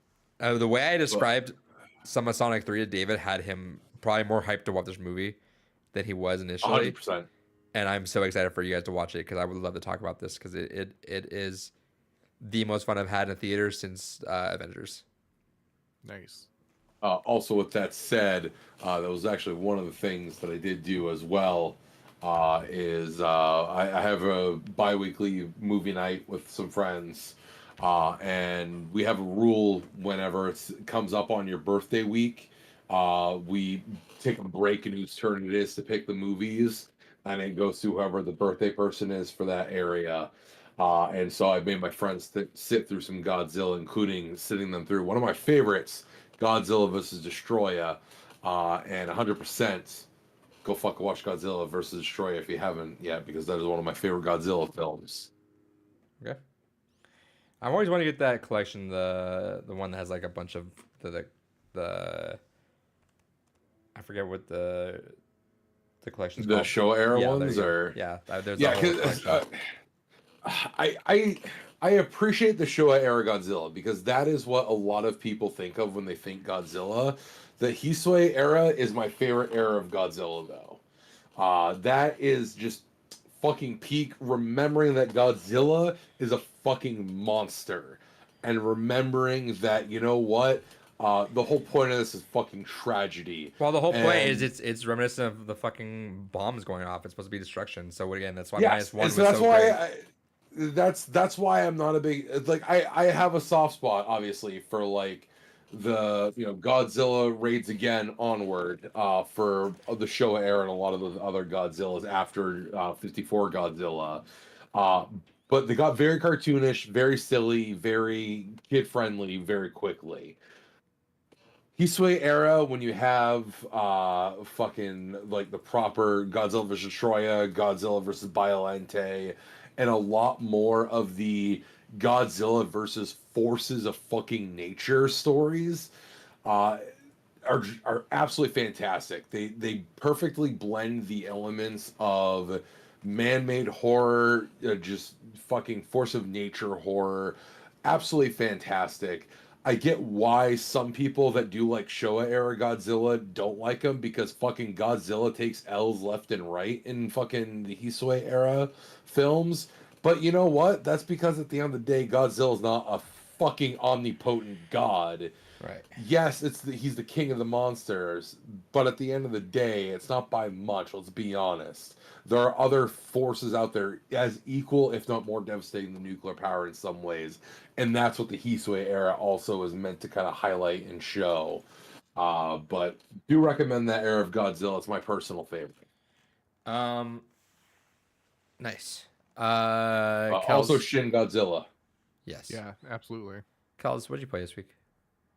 Well, played a bunch of it with you. Played some Marvel Rivals, and that's essentially been it. Been playing that and watching some stuff. Bro. Hell yeah. So, yeah, I'm finally got the Marvel Rivals bug, so I'm playing a lot of that now. You get it. Jesus I was Christ. playing Hulk earlier today, and I was fucking popping off with Hulk. I went like 25-1. It was ridiculous. I'm getting the hang of them. I need to start playing on PC because I need to play with you on comp because I'm not stressed because you don't lose a lot of SR in comp unless you're just trash. Yeah. But I'm struggle busting it because I swear I've had multiple disconnects. And bro, I am MVP every game, Mhm. and I'm popping off, and I get stuck with the 0-7 Winter Soldier or the 2-12 Iron Man, and I will Yep. go in chat and say respectfully, we could use heals, and they just won't. And I'm like, Nah, bro, I got it. they just don't say anything. So I'm like, I'm assuming you're a kid or just not allowed to see chat. But I'm like, dude, like, please for love of like, in quick play, I don't care. If you want to go 0-7, I don't give a shit enough. Like, Right, I'm fine. gonna make fun of you, but I'm Yeah, not gonna it's a get little too annoying, into but it. like whatever. And there are games, right? You will have game and I'll have a game where it's like you can pop up all night, but there's that one game where you're like, damn, I'm just kind of getting bodied. I will swap. I'm like, all right, you know what, fuck it. If I can't fight these guys, I'll heal my team. Like I will bite the bullet and be like, all right, be humble about it. I'll go heals. I'll do something, but it's like literally do anything else besides like keep feeding them or something. And it sucks. 'Cause I there was like one game where it's like I went 12-4 and we still lost. And it's like one guy went 1-4 and my other guy went 2-12. Yep. Sounds about the norm. Yeah, but it so I know console PC can't do comp together, so I'm like I probably could just get my fundies down and probably start going on PC because mouse keyboard's obviously different. But yeah, it was first few games were fun because I carry the entire game. That's fine because no one knows exactly what the fuck's going on. But a little bit back like at the upper end of bronze, you get some players that kind of get it. And you get some people that are like me that are like, all right, cool, let's try comp now that I know everything. And you could tell it's like, all right, you and I are battling it out. It's like a game of dodgeball. I'm team captain, you're team captain. I'm like, all right, who got the lamest bunch? I'm like, fuck, I had the worst picks. But you know who's like battling it out. So me and homie are like 30-3 each, but like everyone else is getting mopped. But yeah, it's I'm getting fucked a bit where I'm like, oh, I hate losing, but whatever. Like a couple wins can clean up all the like a bunch of SR losses, which is fine. Yep. Yeah. So I'm Yeah, not. no, I need to dip my toes into actual comp. I have a few more days off, so I probably see what's up with I it. just want to get to hero bands, dude. I really went to hero bands. I've been hearing a lot of the old Overwatch community kind of talk about hero bands a lot more. It's funny, just like I was never against it. I was always curious about it. Let's see.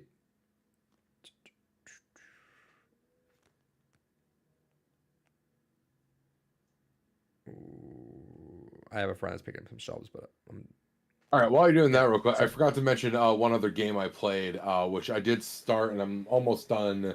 Nanashi no Game, which was a Square Enix horror game that was only released in Japan on the DS. That has a fan translation, and man, it kind of makes me sad that Square Enix doesn't try to do more survival horror games because that was kind of a clever little game.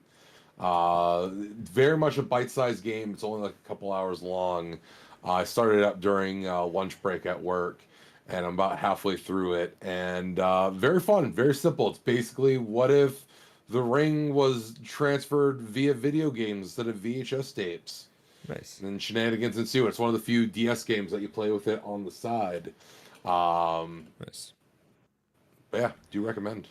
Um, so to go back to it, the whole talk about hero bands is really interesting because I think a lot of discourse, and we talked a lot about how much Overwatch just kind of dropped the ball. But it's kind of fun in retrospect seeing a game like Marvel Rivals, and we'll see in time, right? It could just be a fad. We're still in that kind of like new shiny zone, but I'm kind of curious to see where we at in a year or two if Marvel Rivals really keeps up because they are adding a lot of characters, and I could see this game turning into too much of a it's overabundance of characters. Like we got too many. Um, but for now, it's interesting because you think about Overwatch, and it's kind of coming out that Overwatch was so much about balancing that it really homogenized the game and made it so sterile and boring that it's just not really fun. Right? Like they were so obsessed with every character needs to be balanced when really games don't need to be that way. Right? Like some characters like Scarlet Witch will pop off way too much at a lower level than they should. But like at uh gold or platinum level, there's no such thing as Scarlet Witches because if there is It's one, the Marvel principle. what do you mean? As in, like, there are some characters that seem like really stupid and really good in Marvel versus Capcom, but then when you actually see them played at a high level, you realize that a lot of them are actually pretty fucking trash, and the real characters you have to worry about, no one's playing at the lower levels. Yeah, so No, that's exactly how it is. yeah, because it's funny. So for a long time, people were saying that Wolverine was the worst character in the game. Kels and I were talking about this. They're saying like, Wolverine's trash. Fuck that. But there's one guy. What's his name? Team captain. Yeah, team captain. There's one guy, team captain, who's literally like, it's cool because shout out to him because he's gonna be one of those people that has their name kind of just like a tie to a character from just for the rest of the game, like the life history, where he's kind of just been like, he's number one Wolverine in the world, and he just defined how you play Wolverine, which is Mm. everyone's playing him wrong, or people dive in with Wolverine, but the whole point of Wolverine is actually like you kind of flank and you push their tank back into your back line. So, have you been familiar with what the characters do exactly, David?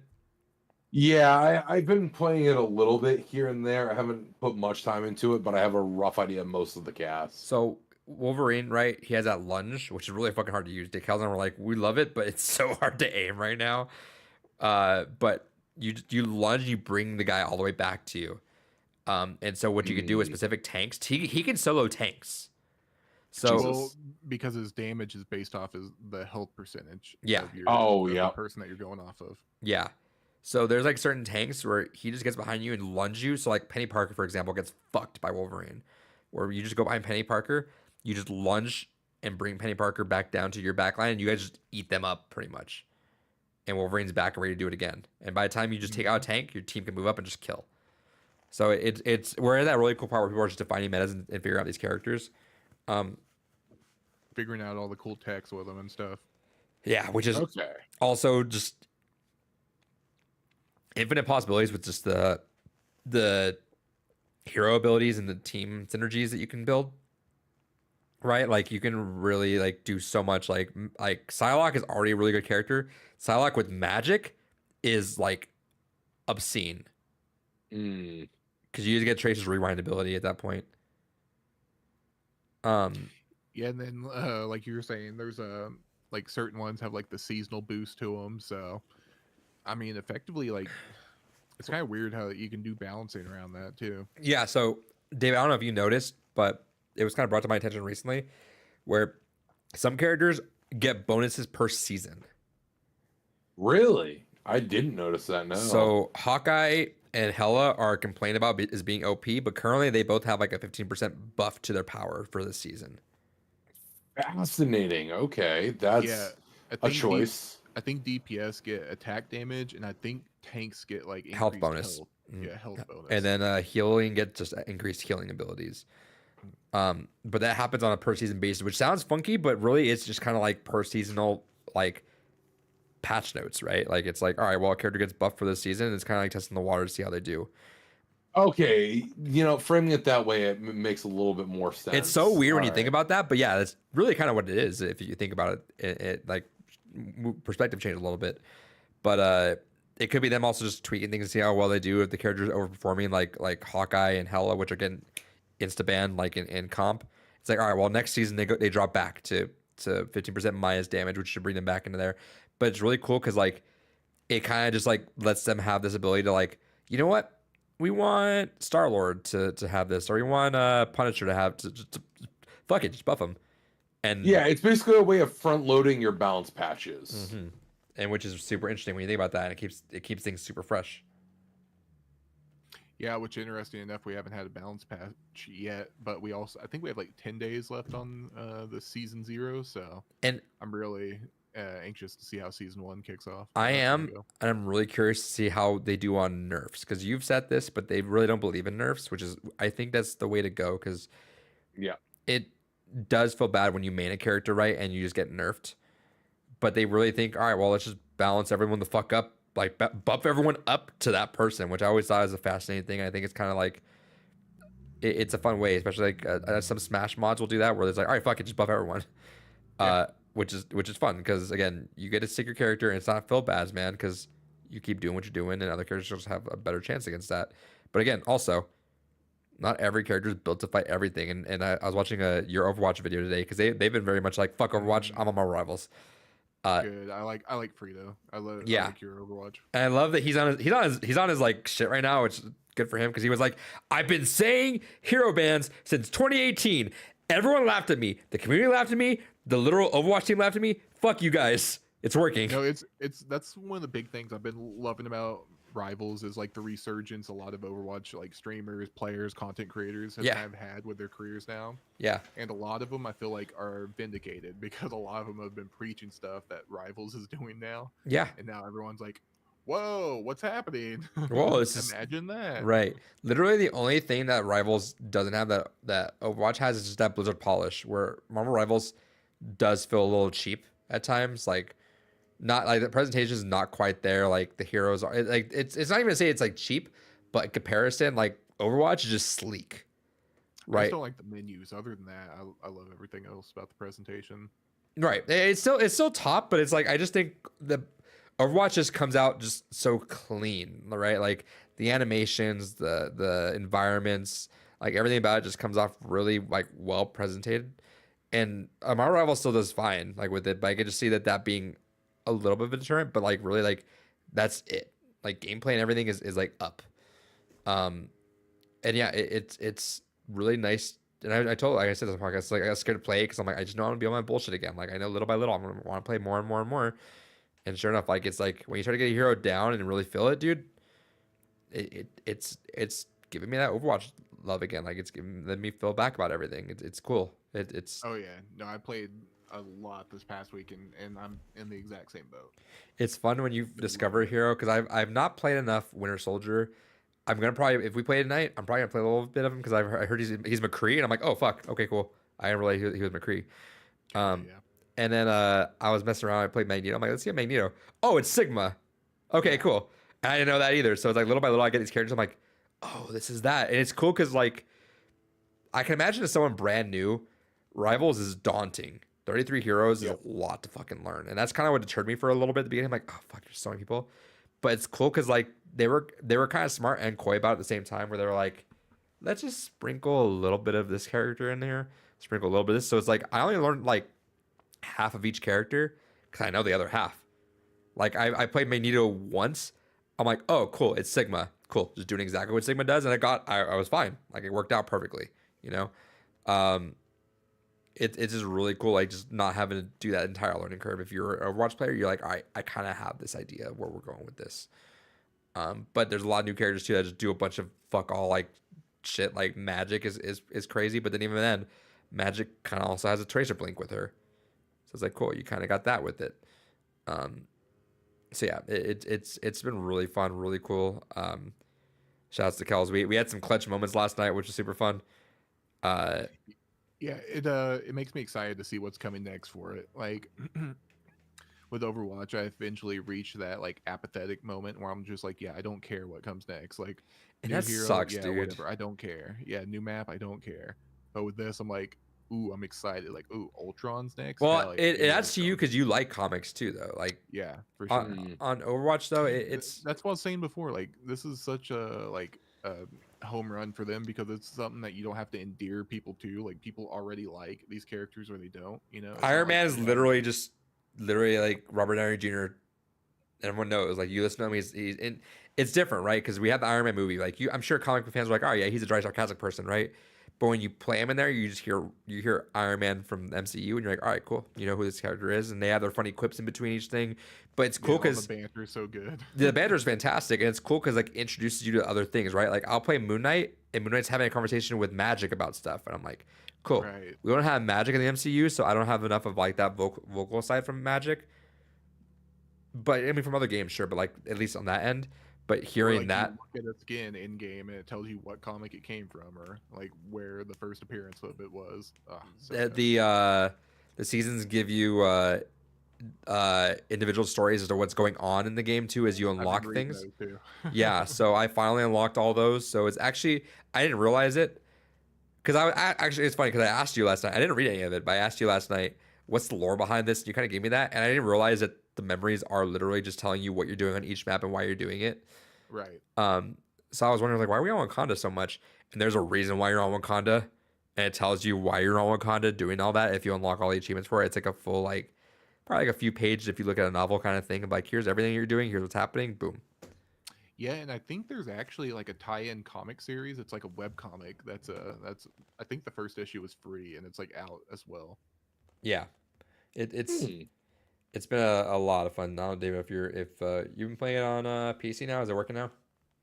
No, I'm just playing it on PS5 at this point. I don't know if you're down after this podcast to play, but you know, I won't be able to after this podcast because I have work tomorrow. But Mhm. imagine working. At work. I wish I didn't have work tomorrow. But unfortunately, IT doesn't stop. This is fair. Servers don't patch themselves. They should. I at mean, this they point. can, but Yeah. well, they can, but things don't go well when they do that. Fair. But yeah, Marvel Rivals is great. Kels, shouts to you. It's been Yep, fun yep. playing that. I definitely want to get more people in. So if your buddy hops in, like I want to slowly build to that 6 stack, so I can not think about shit anymore. Cool. For We know real. we're locked on. All right, cool. Let's go. There's always that one fucking person. I'm like, bro, keep up. What are you doing? Right. Just that one random that's just playing like shit. I did have to, and Kels can grill me on that. I did have to get back into the Overwatch like mind because like if I'm out of Overwatch for a while, I have to get the bad habits out of the way. And because I literally haven't played Overwatch in like really years, I played like 1 or 2 games, and that doesn't really count. But I really got into that whole like, all right, I'm pressing W, I'm going forward. Oh, I died. Oh, Call of it's Duty good. mode. It's because everyone's behind you, bro. I'm like, oh yeah. So little by little, I'm like, all right, hold up. And now I'm getting to the point. Like today was a big one where I'm like, all right, I'm at the point. All right, turn around. Okay, my people are coming. Let me wait for them. All right, cool. Let's go. And now I'm starting to get back in that mindset, which is nice because trickling in sucks, dude. I hate when That and like figuring out the maps and stuff so you know where you can corner peek at, you know where it's safe and where you're I'm gonna little by get- little I'm getting the health packs a little more. I'm like, all right, that should be a health pack Right. here. Cool. We're good. Exactly. Maps are hardest, I think, like, and especially because they move and they're so destructible. We've gotten fucked by the movie maps a couple times where I swear I'm like, all right, I'm right there. Nope. Or you get caught off and you get cornered off. You're like, bro. A wall moves in front of you. It's like Yeah. I think the only thing that puts me on tilt are just Scarlet Witches in that game because they get way too many kills, and especially a Scarlet Witch that will chase you using her teleport. I'm like, the audacity of you to do that. And there's been a couple of times I actually recorded another one, doing the same thing. But David, last night or the day before, but I was playing like my first comp games, and sure enough, it was Scarlet Witch who didn't know what the fuck she was doing, but I'm sure it worked out for them a lot of times, but except for me, where I saw Scarlet Witch and they're running towards me. I'm like, and I'm Moon Knight. That's my main right now. I'm like, I know what you're gonna do. So I see her moving. I say the replay of this. I look down the ground. My character's just looking down, and I see her toes like start to land. Like I see just the pixel of her. I'm like, cool. Bonk, bonk, bonk, bonk, dead.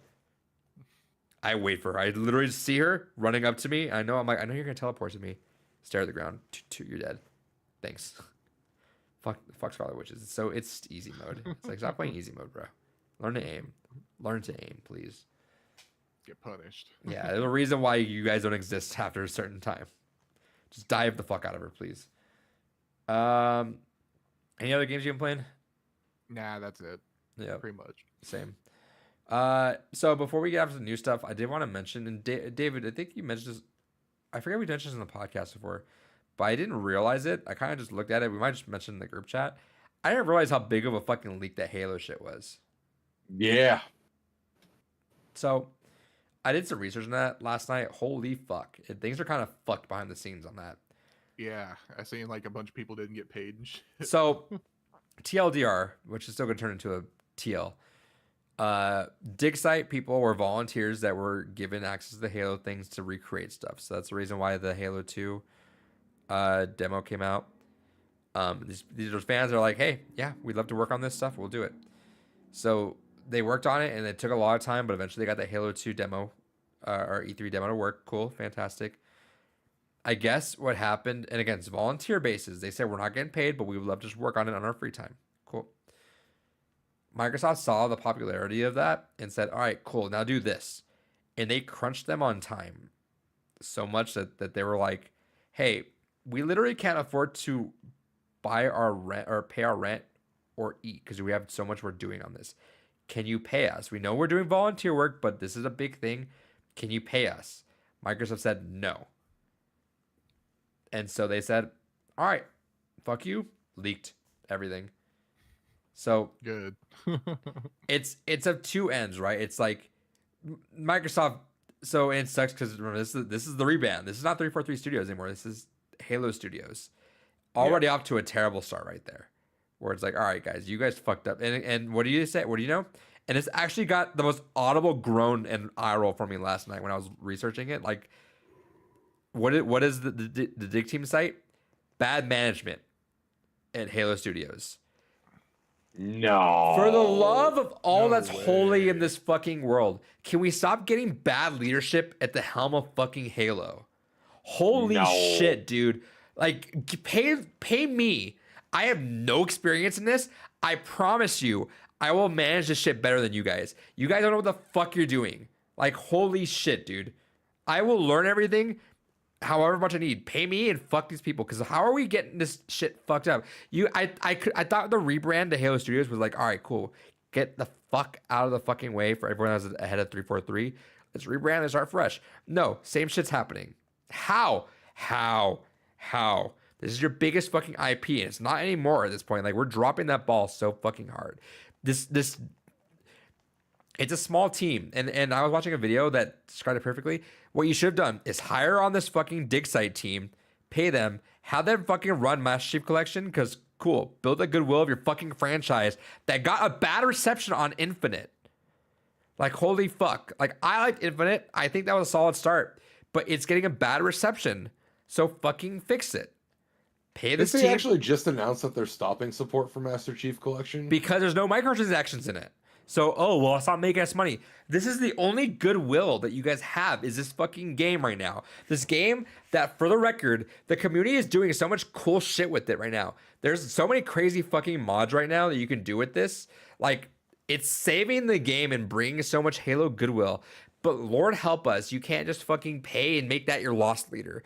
Costco can do a $1.50 hot dog and realize, is that making us money? No. But you know what? The people love it, so let's fucking keep doing it. Shout out to them. Hey, Microsoft, get your shit together. Do that. Do that. Like, holy fuck. Not everything needs to make fucking dollar because Lord knows you guys need some goodwill on this. It's so fucking disheartening how much they just dropped the ball on this fucking character. Like, do shit. Do shit. Stop sitting on your ass. All right, the Infinite's gonna make our money because I learned there's a $30 or $40 fucking skin in Master Chief or Halo Infinite to use Master Chief in fucking Jesus multiplayer. Christ. Yeah. That's disgusting. Holy fuck. I defend the fuck out of Infinite because I genuinely liked Infinite, but like, it's audacious what you guys are fucking doing to this game. Like, it's the IP is in shambles. The Halos. I just gushed about the fucking Sonic the Hedgehog movie that had the worst fucking designed Sonic. That turned it the fuck around. Listen, the fucking fans is doing great. The Halo series sucked balls. Really bad. Not good at all. Literal No, testicles. Wasn't even fucking Halo in any way, shape, or form. Because why? Oh, you know what? We gotta fucking take things into our own creative direction because we know what's It was right. a silver timeline. You forget. We know it's right. Sonic fucking realized, hey, the fans made this fucking series popular. They probably know what's right. Let's do what they liked and give it to the fucking fans. No. All right, you know what? This Master Chief really has this thing where he just takes his helmet off all the time. He's really human. He's doing shut the fuck up. The He fucking likes to have his cheeks out. yeah, the fucking You know what? This is what happens when you don't when you have a franchise that isn't known for sending death threats when voice actors change. dude, like it's genuinely disheartening as like a Halo fan to just see how much they don't give a shit or they give the wrong shit. Like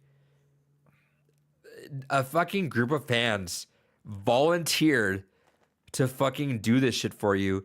They brought back the Halo 2 E3 demo, which Bungie has said is literally unplayable. They were shaking when they were playing this game because they said the fucking E3 demo was so duct tape on fire that if they made the wrong fucking move, if they moved the wrong way at a certain point, the fucking demo would crash.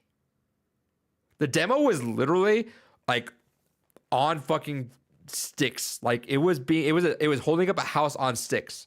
It's all smoke and mirrors. If they walked the wrong way slightly, if they moved the wrong way, if they looked the wrong way, if they do the wrong thing, if they shoot the wrong way, the demo would crash. So they were shaking, hoping they fucking did it right. But the fucking Halo dig site team made it fucking playable to people for free. They can't pay rent or fucking eat. And they're volunteering to work on your shit that everyone fucking loved. And you can't pay them? Fuck off. No surprise your shit leaked. Oh, Microsoft's going to probably not work with modders anymore. Fuck off. Your fault. Your fault. You're fucking like astounding. Like the Master Chief Collection and everything. Like Microsoft's not working with modders anymore because they leaked all that. Fuck off. You did it. That's all you. You guys deserve that. Mm-hmm. If you guys genuinely couldn't find a way to pay these guys, okay, then maybe not fucking pressure them into shit because oh look, this thing did so well. Do all this on this much time frame with all this work. No. Shout outs to this fucking dig team. Leaked it. That you reap what you sow on that end.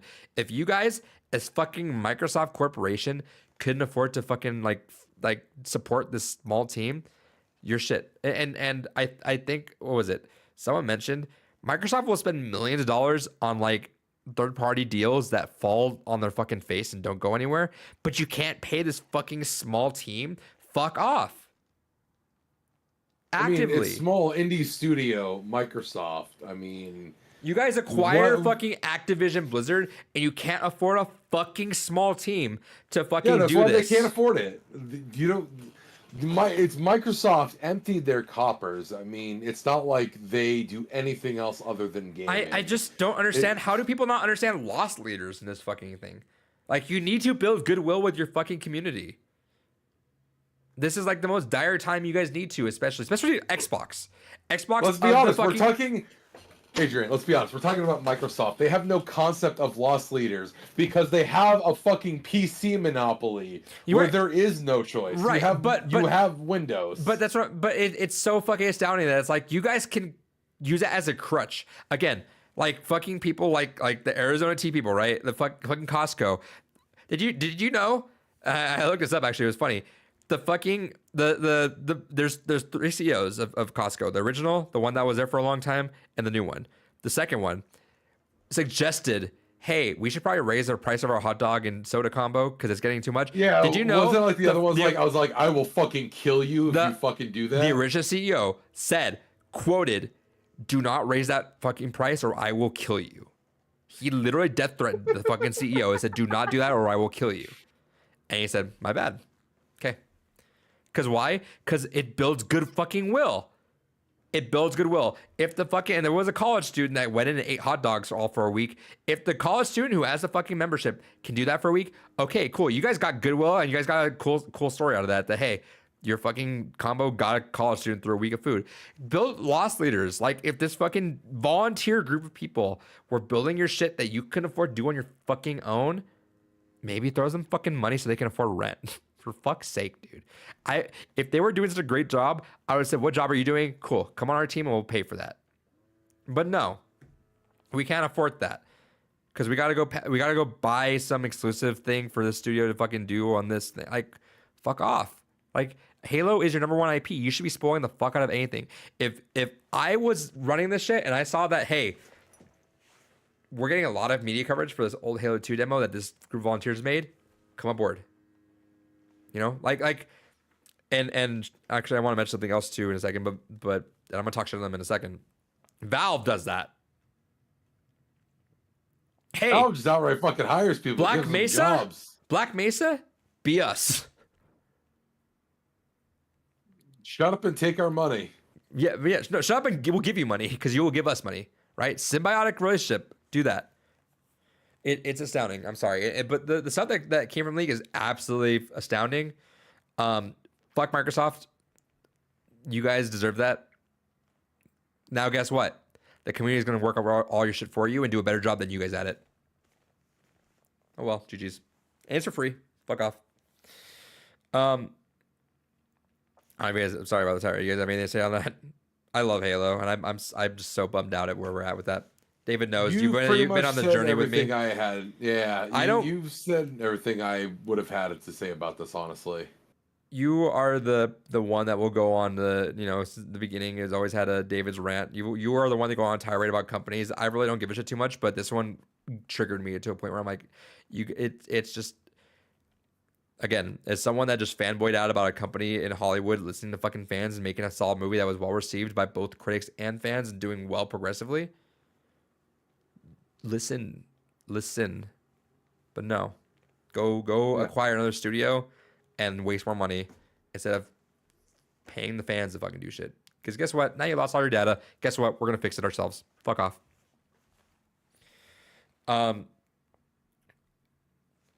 I praised Valve for a second, but did you guys all see the CoffeeZilla 3-part video that happened over the last couple weeks?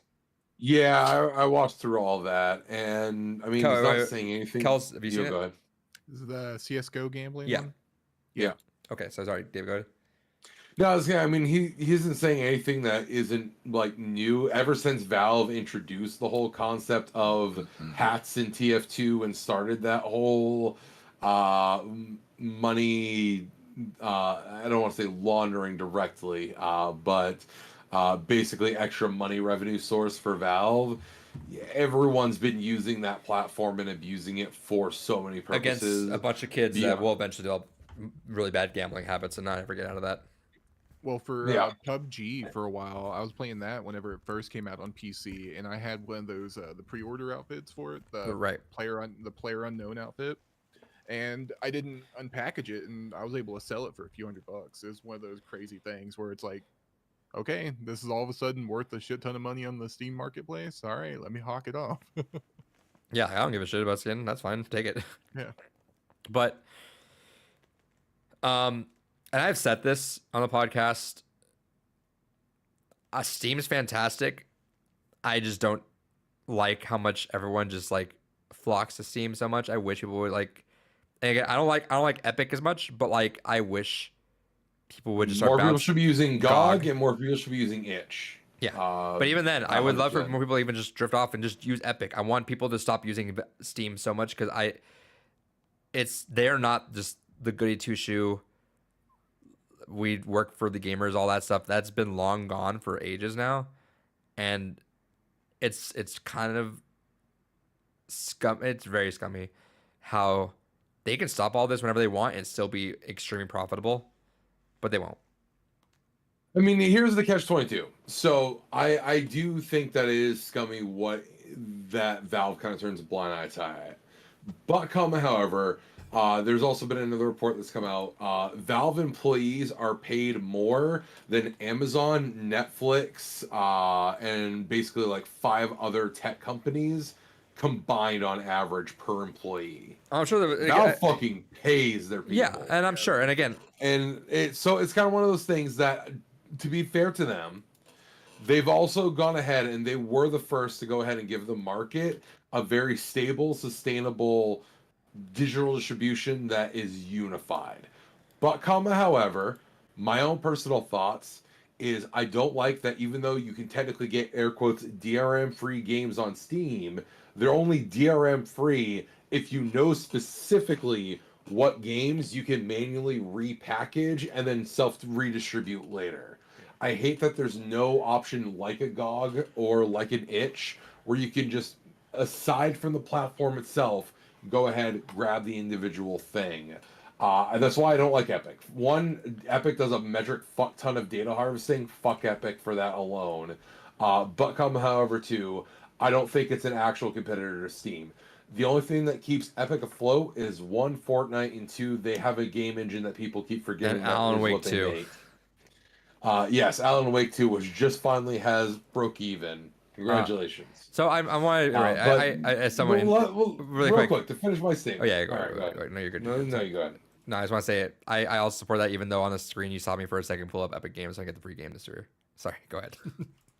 I don't even fuck with that usually. If I happen to be on Heroic Launcher, then I'll grab whatever Epic is giving away for free. But otherwise, I can't be fucked. But it's one of those things that really what the market needs is to genuinely back a competitor that actually gives a direct fuck about either the consumer or the developer. We're never going to have a platform that fully gives a fuck about both. And that is the unfortunate reality. Steam is the devil that comes the closest to giving a fuck about both.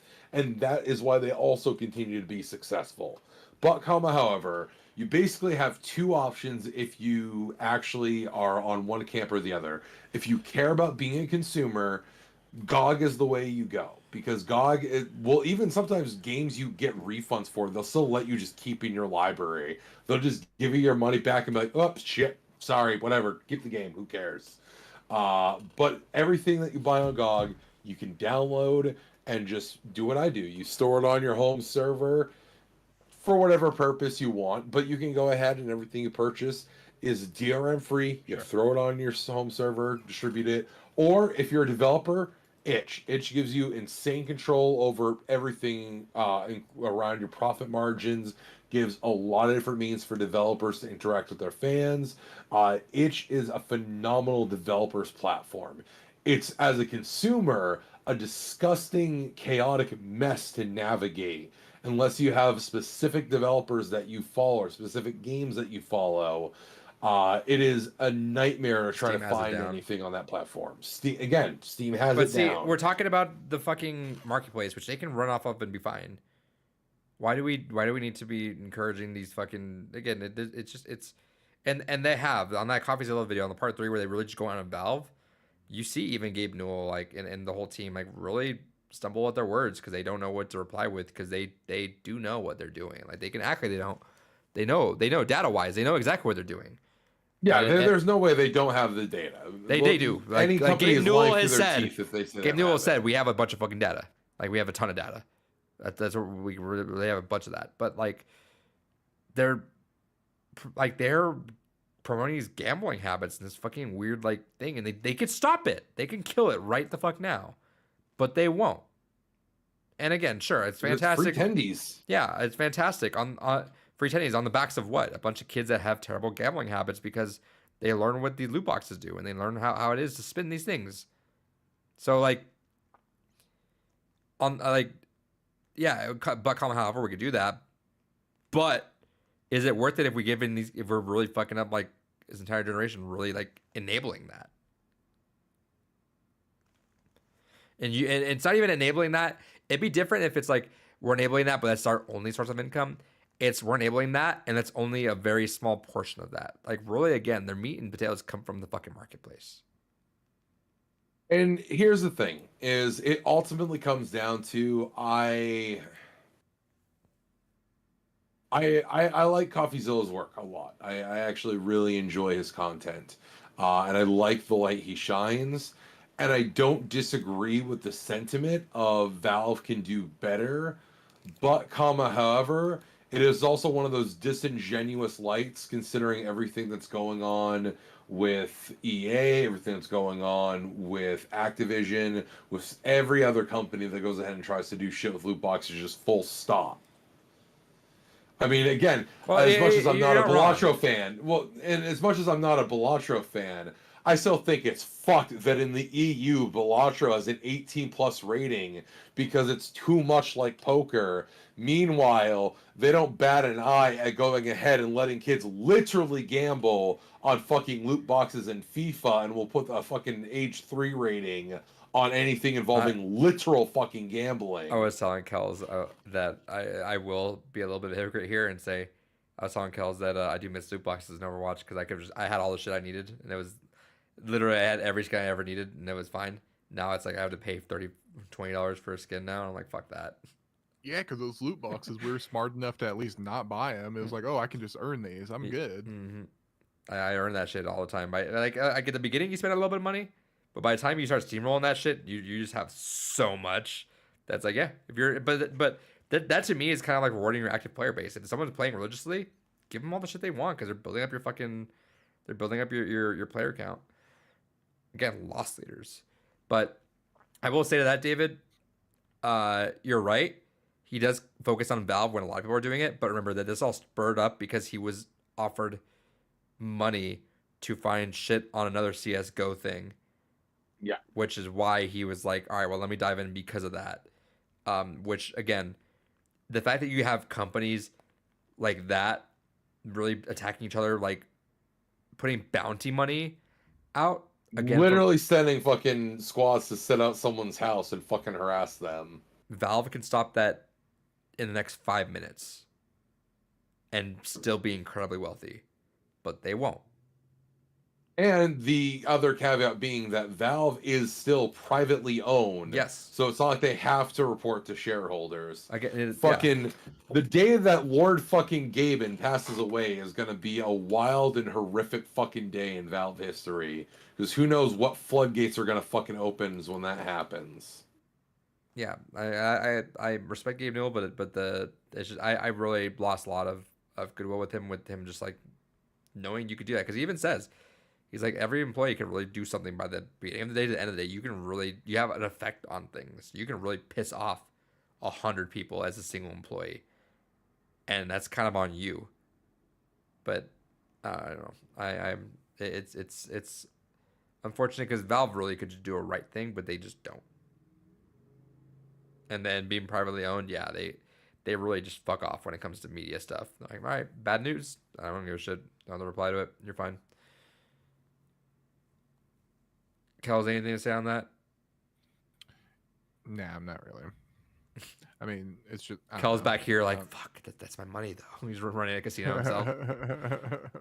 He is the one running these scams. Yeah. Exactly. Yep, I'm the one. He was the selling one loot that boxes. personally sent the offer to CoffeeZilla. Yeah, get your keys to me. Well, it's one of those things. It's like become so normalized. Like FaZe Banks was running one, wasn't he, for a while? Yep. Like he had his own like website where he was doing like the CS:GO gambling cases and shit like that. I don't Yep. think anything like became of that for him. So it's kind of like one of those almost acceptable ways to like get money out of people, kind of like with crypto and shit right now. Shout out to the Hawk 2 girl who finally woke up after about 2.5 weeks. Right. She's fucked. God, I hope so. I hope so. I hope like someone just gets hammered on it one of these days, so it just like sets that standard, that precedent. They really need to slap someone's hands pretty hard, and there's a good chance it's Hawk to a girl, which is so fucking funny how that. And you know what's ironic is what's most ironic about this whole thing is out of every dumbass meme person that ever popped up that had their 15 minutes of fame, She knocked it out of the park on how to maximize that to the fullest extent. Her podcast is like number 4. She could have cruised on that forever. What she had Yeah. to do, step a little bit too far for that money. Oh, someone's offered me a couple $1,000s to do this. Okay, cool. You fucked up. You literally had everything that you could have had, and you could have ran that shit. She could have had that for years. Like it, I don't Yeah. understand the appeal, but she could have had that whole podcast thing locked in and had her living for the rest of her life. You overstepped it because you got a little more, you wanted that extra couple $1,000s. Congrats, you fucked it all up. You just blew it It's all away. so easy for a lot of these people to get in way over their fucking heads, and it's fucking sad because why couldn't it be me? I wouldn't Yeah. fuck it up. For real, exactly. Let me have that. The fucking hell yeah thing. coin. Yeah. Hell yeah. Dude, I don't understand. People that get into crypto is so wild to me, dude. Agreed. I have The free tendies are long fucking gone. The only way you make money in crypto anymore is if you're pumping and dumping. And in which case, if you are being told about a coin, You're too you're late. not the one making money on it. you're too late. Like Yep. you have to have been in behind the scenes talks as it's launching, not being told it launched. The second the second you add it launched versus it's launching, you fucked up. I don't get it. I did Me either. It's just a bunch of people looking for the easy handout. I did have Hope one they'll get lucky. former student who dealt in crypto, and he was very confident in how he did things. And I tried to tell him like it's such a volatile market, dude. Like he was extremely confident, saying that he already had some trades on it. And I'm like, all right, dude, best of luck to you. If you hit it big, remember me. That's all I'm saying. If you manage to script that, then shouts, give me a shout out. We're good there. But it's such a volatile market. I don't understand that. I spent my Dogecoin. I got that money. I'm good. I'm Right.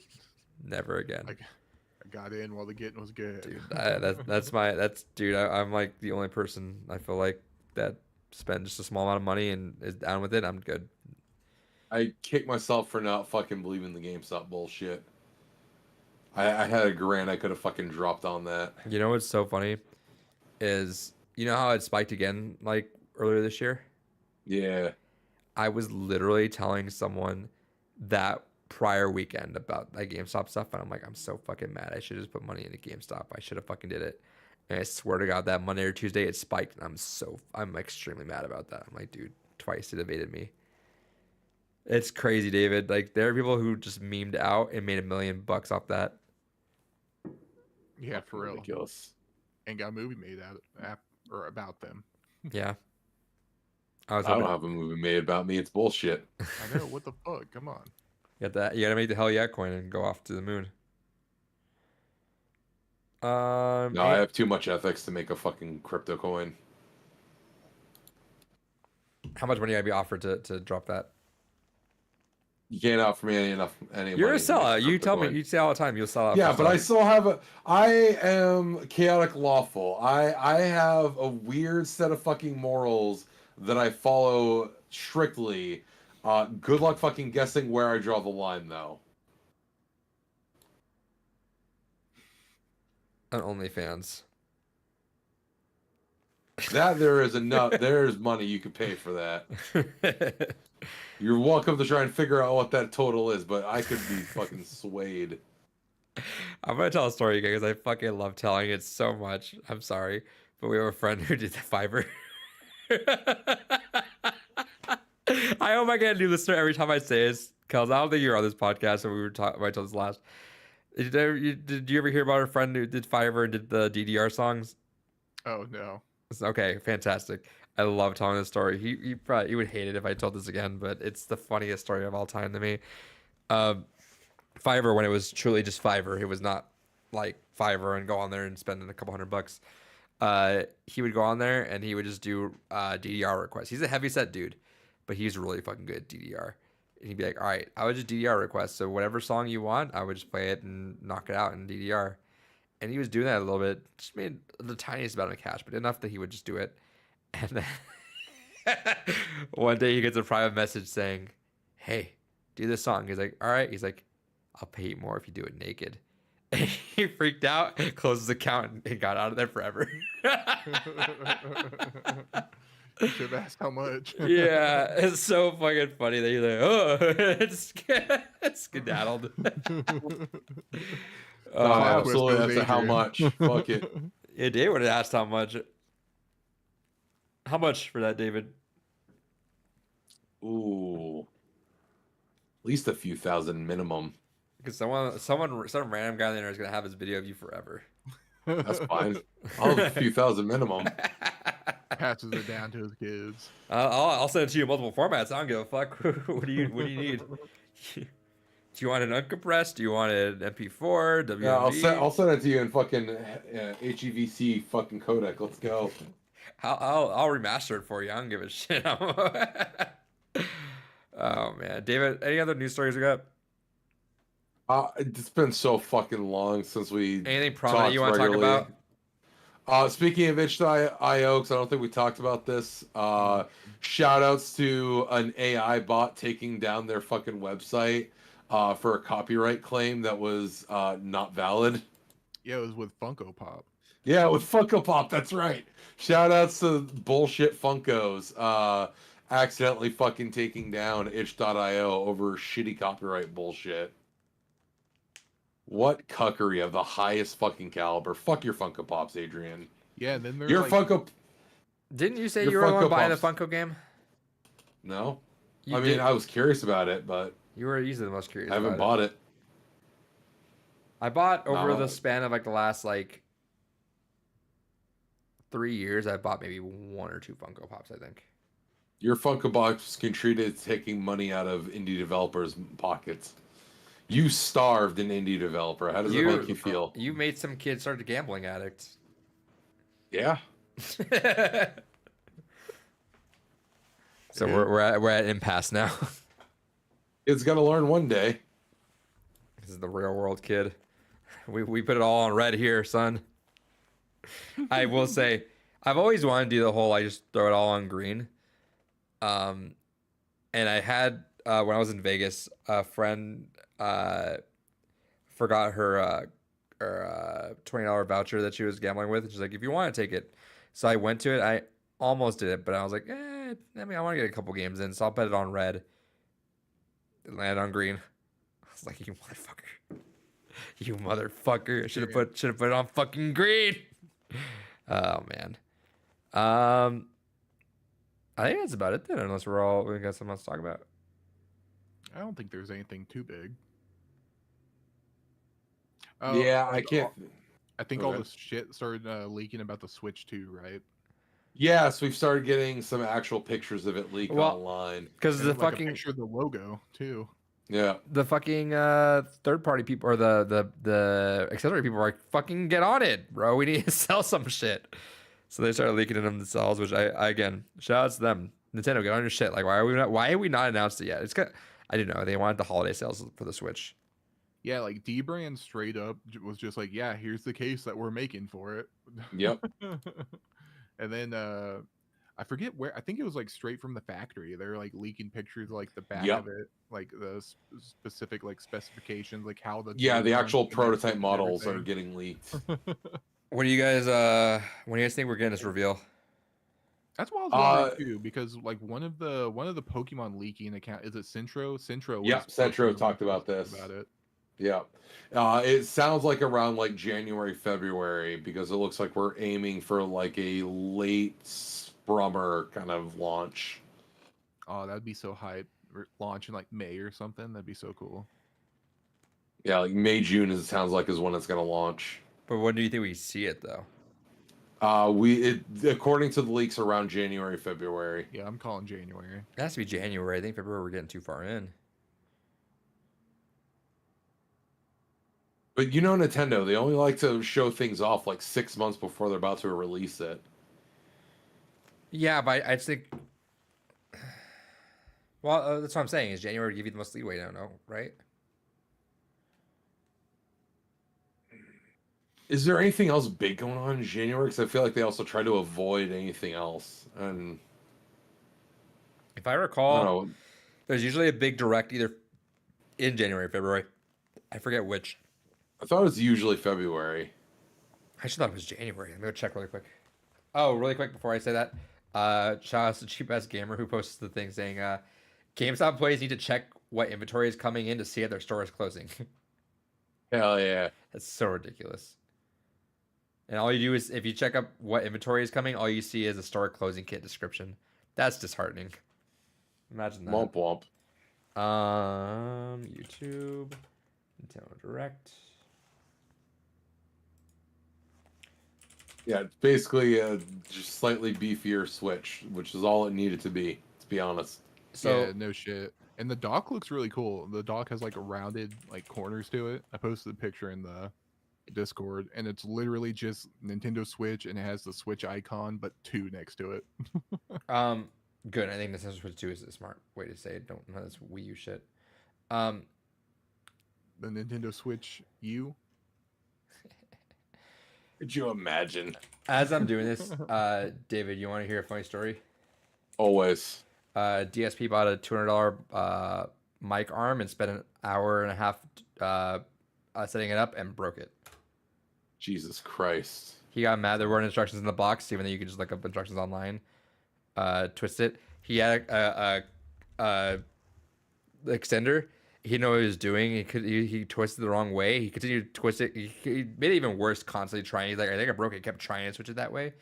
It got pliers out to twist it back around and scrape the fuck out of the arm, so it's just right there now. What the fuck? He spent What like an absolute fucking he spent like an mouth hour and a breather. half Jesus or 2 Christ. hours trying to do this fucking mic arm. And fucking broke it, and then now scraped the fuck up, so you can see like a big scratch along the side of it now. And he's like, "Oh, I'll paint it later." Jesus Christ. he bought a $300 Shure mic. That's dynamic, but he thought he bought like the fucking one that you could speak. He's like, "Look, I can have it all the way over here. You can hear me all right." No, it still sounds like shit because you're supposed to be like up here with the mic. That's the whole point of these dynamic mics. You're supposed to talk into the fucking mic, which David, you're supposed to too, but you're not. You're also not a full-time streamer, so I don't complain to you as much as you No, should. and also I'm fucking loud as fuck, so it usually is pretty decent about picking up my voice. It picks it up, but it doesn't sound as great. You don't sound great. Shut up. This is why you're not a full-time streamer. If you were, I'd be yelling at you a lot more often, but you're not. But DSP for after 16 years should be doing this, but whatever. It's February, so there's a good chance it's probably in February then. Unless we get there's a chance that we get like one of those like silly little trailers for it in January, but get like a full reveal in February. I can see that happening. Because we did get the full Switch like presentation in January, if I recall correctly. No, Switch was announced before the year It was happened. announced in October. We got the full presentation direct Oh, gotcha. Yeah, I in see what you're January. saying. Yeah. So I could see that happening where we get like a trailer in January and we get the full thing in February. Yeah, I keep seeing that we're gonna get the Switch 2 announcement with Mario Kart 9 in January. So I'm fingers crossed for that. I think that'd be really tight. And cross-gen Pokemon. Let me go look at this. Yeah, because I think it's what Pokemon Z is what's coming out next, or XA. Or whatever The fuck it's basically called. the Arceus version, or the Yeah. Arceus sled, the new Arceus legend there with what was supposed to be fucking Pokemon Z originally. Yeah. Okay, I can fuck with this kind of model. I think that's smart. Just make it literally just another Switch. Don't do anything crazy with it. Don't fuck with it because Yeah, the Joy-Cons are interesting too. Like they don't slide in; they're like magnetic. Magnetic? They snap in. Yeah. which if you fuck around with your Switch enough, that's kind of what they turn into to begin with. Because they my launch Switch, they definitely don't. They just like slide in and out. Yeah. But that's cool, and yeah, I mean it's literally just a souped up Switch, which I think is what we wanted. We haven't really got a souped up version of a Nintendo console since the Super Nintendo, which is Yeah, and I think it has like extra buttons on the back too, like beneath the trigger or something like that. like an R2. Let me see. Yeah, I'm trying to go through all the Centro leak shit and find it. It looks slick. I wish it was an OLED, but they want to upcharge me in a couple years and do it OLED. So I mean, Right. Yeah, you gotta wait for the next. I really don't price care about wave. being OLED. It's going to be docked 99% of the time. So Most of the time I play my Switch, I'm playing handheld. I play a lot I of it handheld. absolutely never played mine handheld. The only time mine is ever handheld is when I just happen to want to play a Switch game when the wife is using the TV. Otherwise than that, Mine's rarely docked. Well, it's at work. It's always docked because there's Smash going. But otherwise, at home, it's rarely docked. It's like I even forget about it. I'm like, oh yeah, I should just dock this and play with the Pro controller. I always just forget that. I'm like, oh yeah, no, I should got my do that. beautiful 4K upscaler. Fuck that. I want to go ahead and get that nice and crispy upscale. Do you have an OLED TV? I do not. Looks like trash then. It's still a 4K screen. The Nah, fuck? OLED. No. The OLED does not add that much. I'm It's surprised you fine. don't do It's it a though. For gimmick. someone that no, hold on, for someone that like is so meticulous about like I need to buy all these converters and upscale as much as I'm genuinely like surprised you're not someone that also like meticulous with the TV too. Because I could see, Because OLED is not that much of a discernible difference. but it is one. Oh, Like it has a it's higher not that contrast much. pop. You're saying it's not that much, but you are someone that like meticulous like upgrades you will be willing for. Yeah, depending on what the cost ratio is. An OLED is not worth the price difference between a base. They're not that much these days though. Also, I am very particular about not having burn-in. There's the OLED burn-in's like gone. Like that is not a thing. No, it anymore. happens still. Fuck off. It still happens. You see how long someone had to keep Zelda on their Switch for it to burn in? It still happens though. I'm not gonna deal lot with of TVs that. can I was stop done with burning that it. shit in the '90s. Yeah, but it's like that. No, I was done with that shit in the '90s. I'm not fucking going back to anything that has the potential for burn. That's like me saying I don't want to have a hard drive because SSDs are because hard drive can break versus SSDs. No, It's that's like- fucking wrong because SSDs have more of a failure point. At least when a hard disk drive fails, you still have the chance of data recovery. But saying anything breaks is that's the point though. It's like it's No, but the whole point is to reduce points of failure. and they've been reduced. No, because you're right. They've been reduced. Don't get something that gets burned Extremely. in, or just don't get something that gets burned in at all. Especially considering the fact that again, the change is so minute. What the fuck does it matter? I don't know, David. There is definitely an alternate universe where you are that TV person where you will like study on you know how like they people which is always bizarre to me though, but like people you know there are people that pay like hundreds of Yeah, dollars. those absurd motherfuckers that'll gladly spend like fucking 3K difference in order to go ahead and have something that they can only tell the difference when they're sitting right on top of their fucking screen. No, well, are we talking the same thing where the people like the professional like TV people that come into your yeah, which like they calibrate for the room and stuff. Yeah, which no, that's fucking ridiculous. That's There is an alternate fucking universe super where you are that crazy about it because you are I'm someone sure that there is an alternate universe with that. I am more than happy to spend the money to pay for distinct, concise, measurable upgrades. I'm not going to pay for something that is a minute difference that when I'm sitting a distance away comfortably from my screen is not going to make any difference to my When's the last time? eyes. I'm just curious. When's the last time you got a new TV? Yours been When I trucking. got my 4K, Yours is trucking for which a while. was like 2 years ago. Right? Oh, when did you upgrade before that? The last TV I paid for before that was like 6 years ago. Yeah, you're not a TV upgrader too much, huh? No.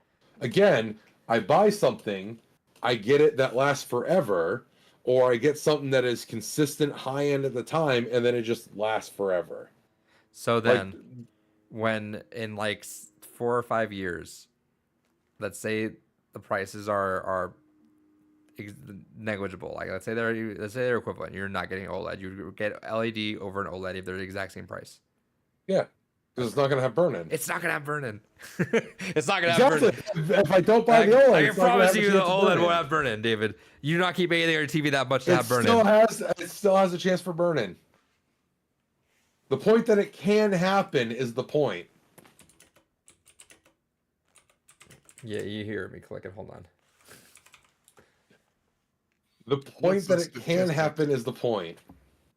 But can't LEDs TVs also burn in? No.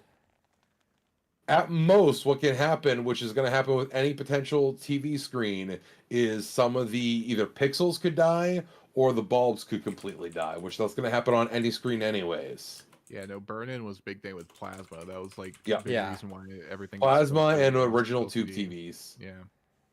I'm reading the LED TVs can also have burn-in. It's not very common at all, like very rare, but it can. Not in the traditional sense. Pixel, you are more likely to see, if anything, like I said, a pixel is going to die or the actual light in it is going to die. Traditional concept of burn-in doesn't really happen on I LEDs. see. I'll be honest, because I did a lot of research on this a while back, especially with the Switch, because I was always wondering, like, especially UI stuff. I'm like, I wonder how UI would do. I don't know if you actually saw the story of that. Someone kept. Yeah, I watched that video. I know what you're talking about. When I got my wife the OLED version Switch because I was actually curious. So she has the OLED Switch. I will tinker with it every so often. I don't notice that much of a discernible difference. Does that burn in? No, because she uses it like fucking 3 times a year. So do you. There's a difference. I don't want the possibility for my shit.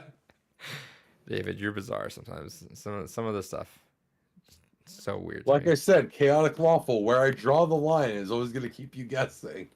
So bizarre to me. All right, that's the last conversation of the year for this. I don't want Is to it talk to you. though? I don't want to talk to you till next year after that. Rude. So fucking weird to me. What's so weird about not wanting to pay for I'll- something that I don't see a discernible difference in? And your eyes suck. Let's just say that then. Okay, here's the thing. I will argue. I will give you that for only one reason. Because no, here's the thing.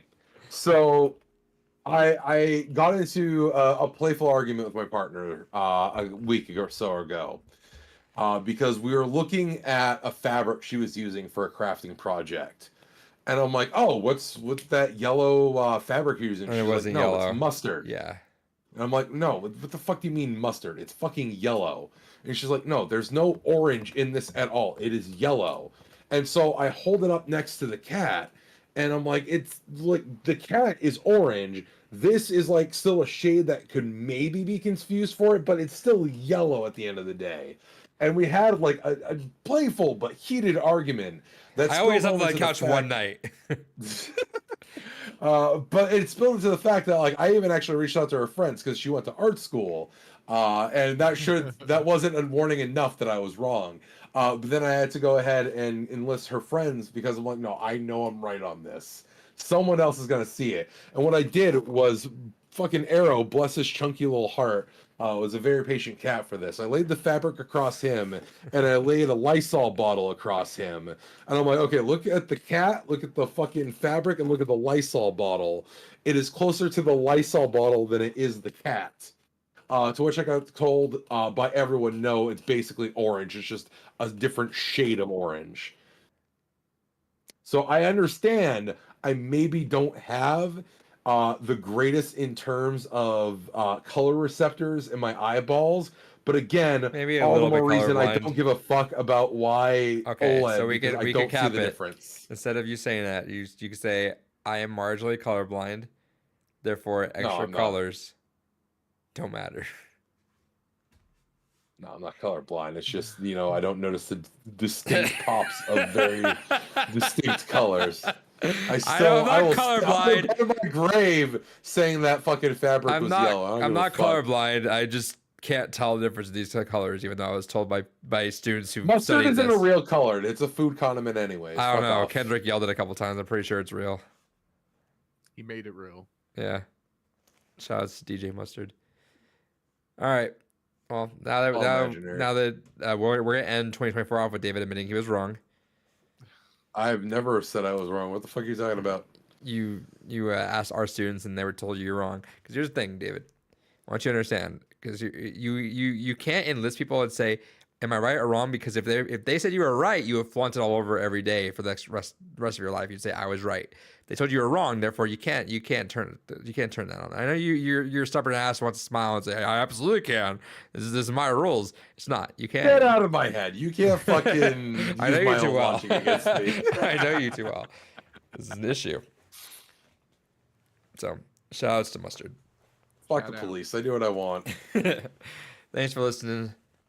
See you in the new year.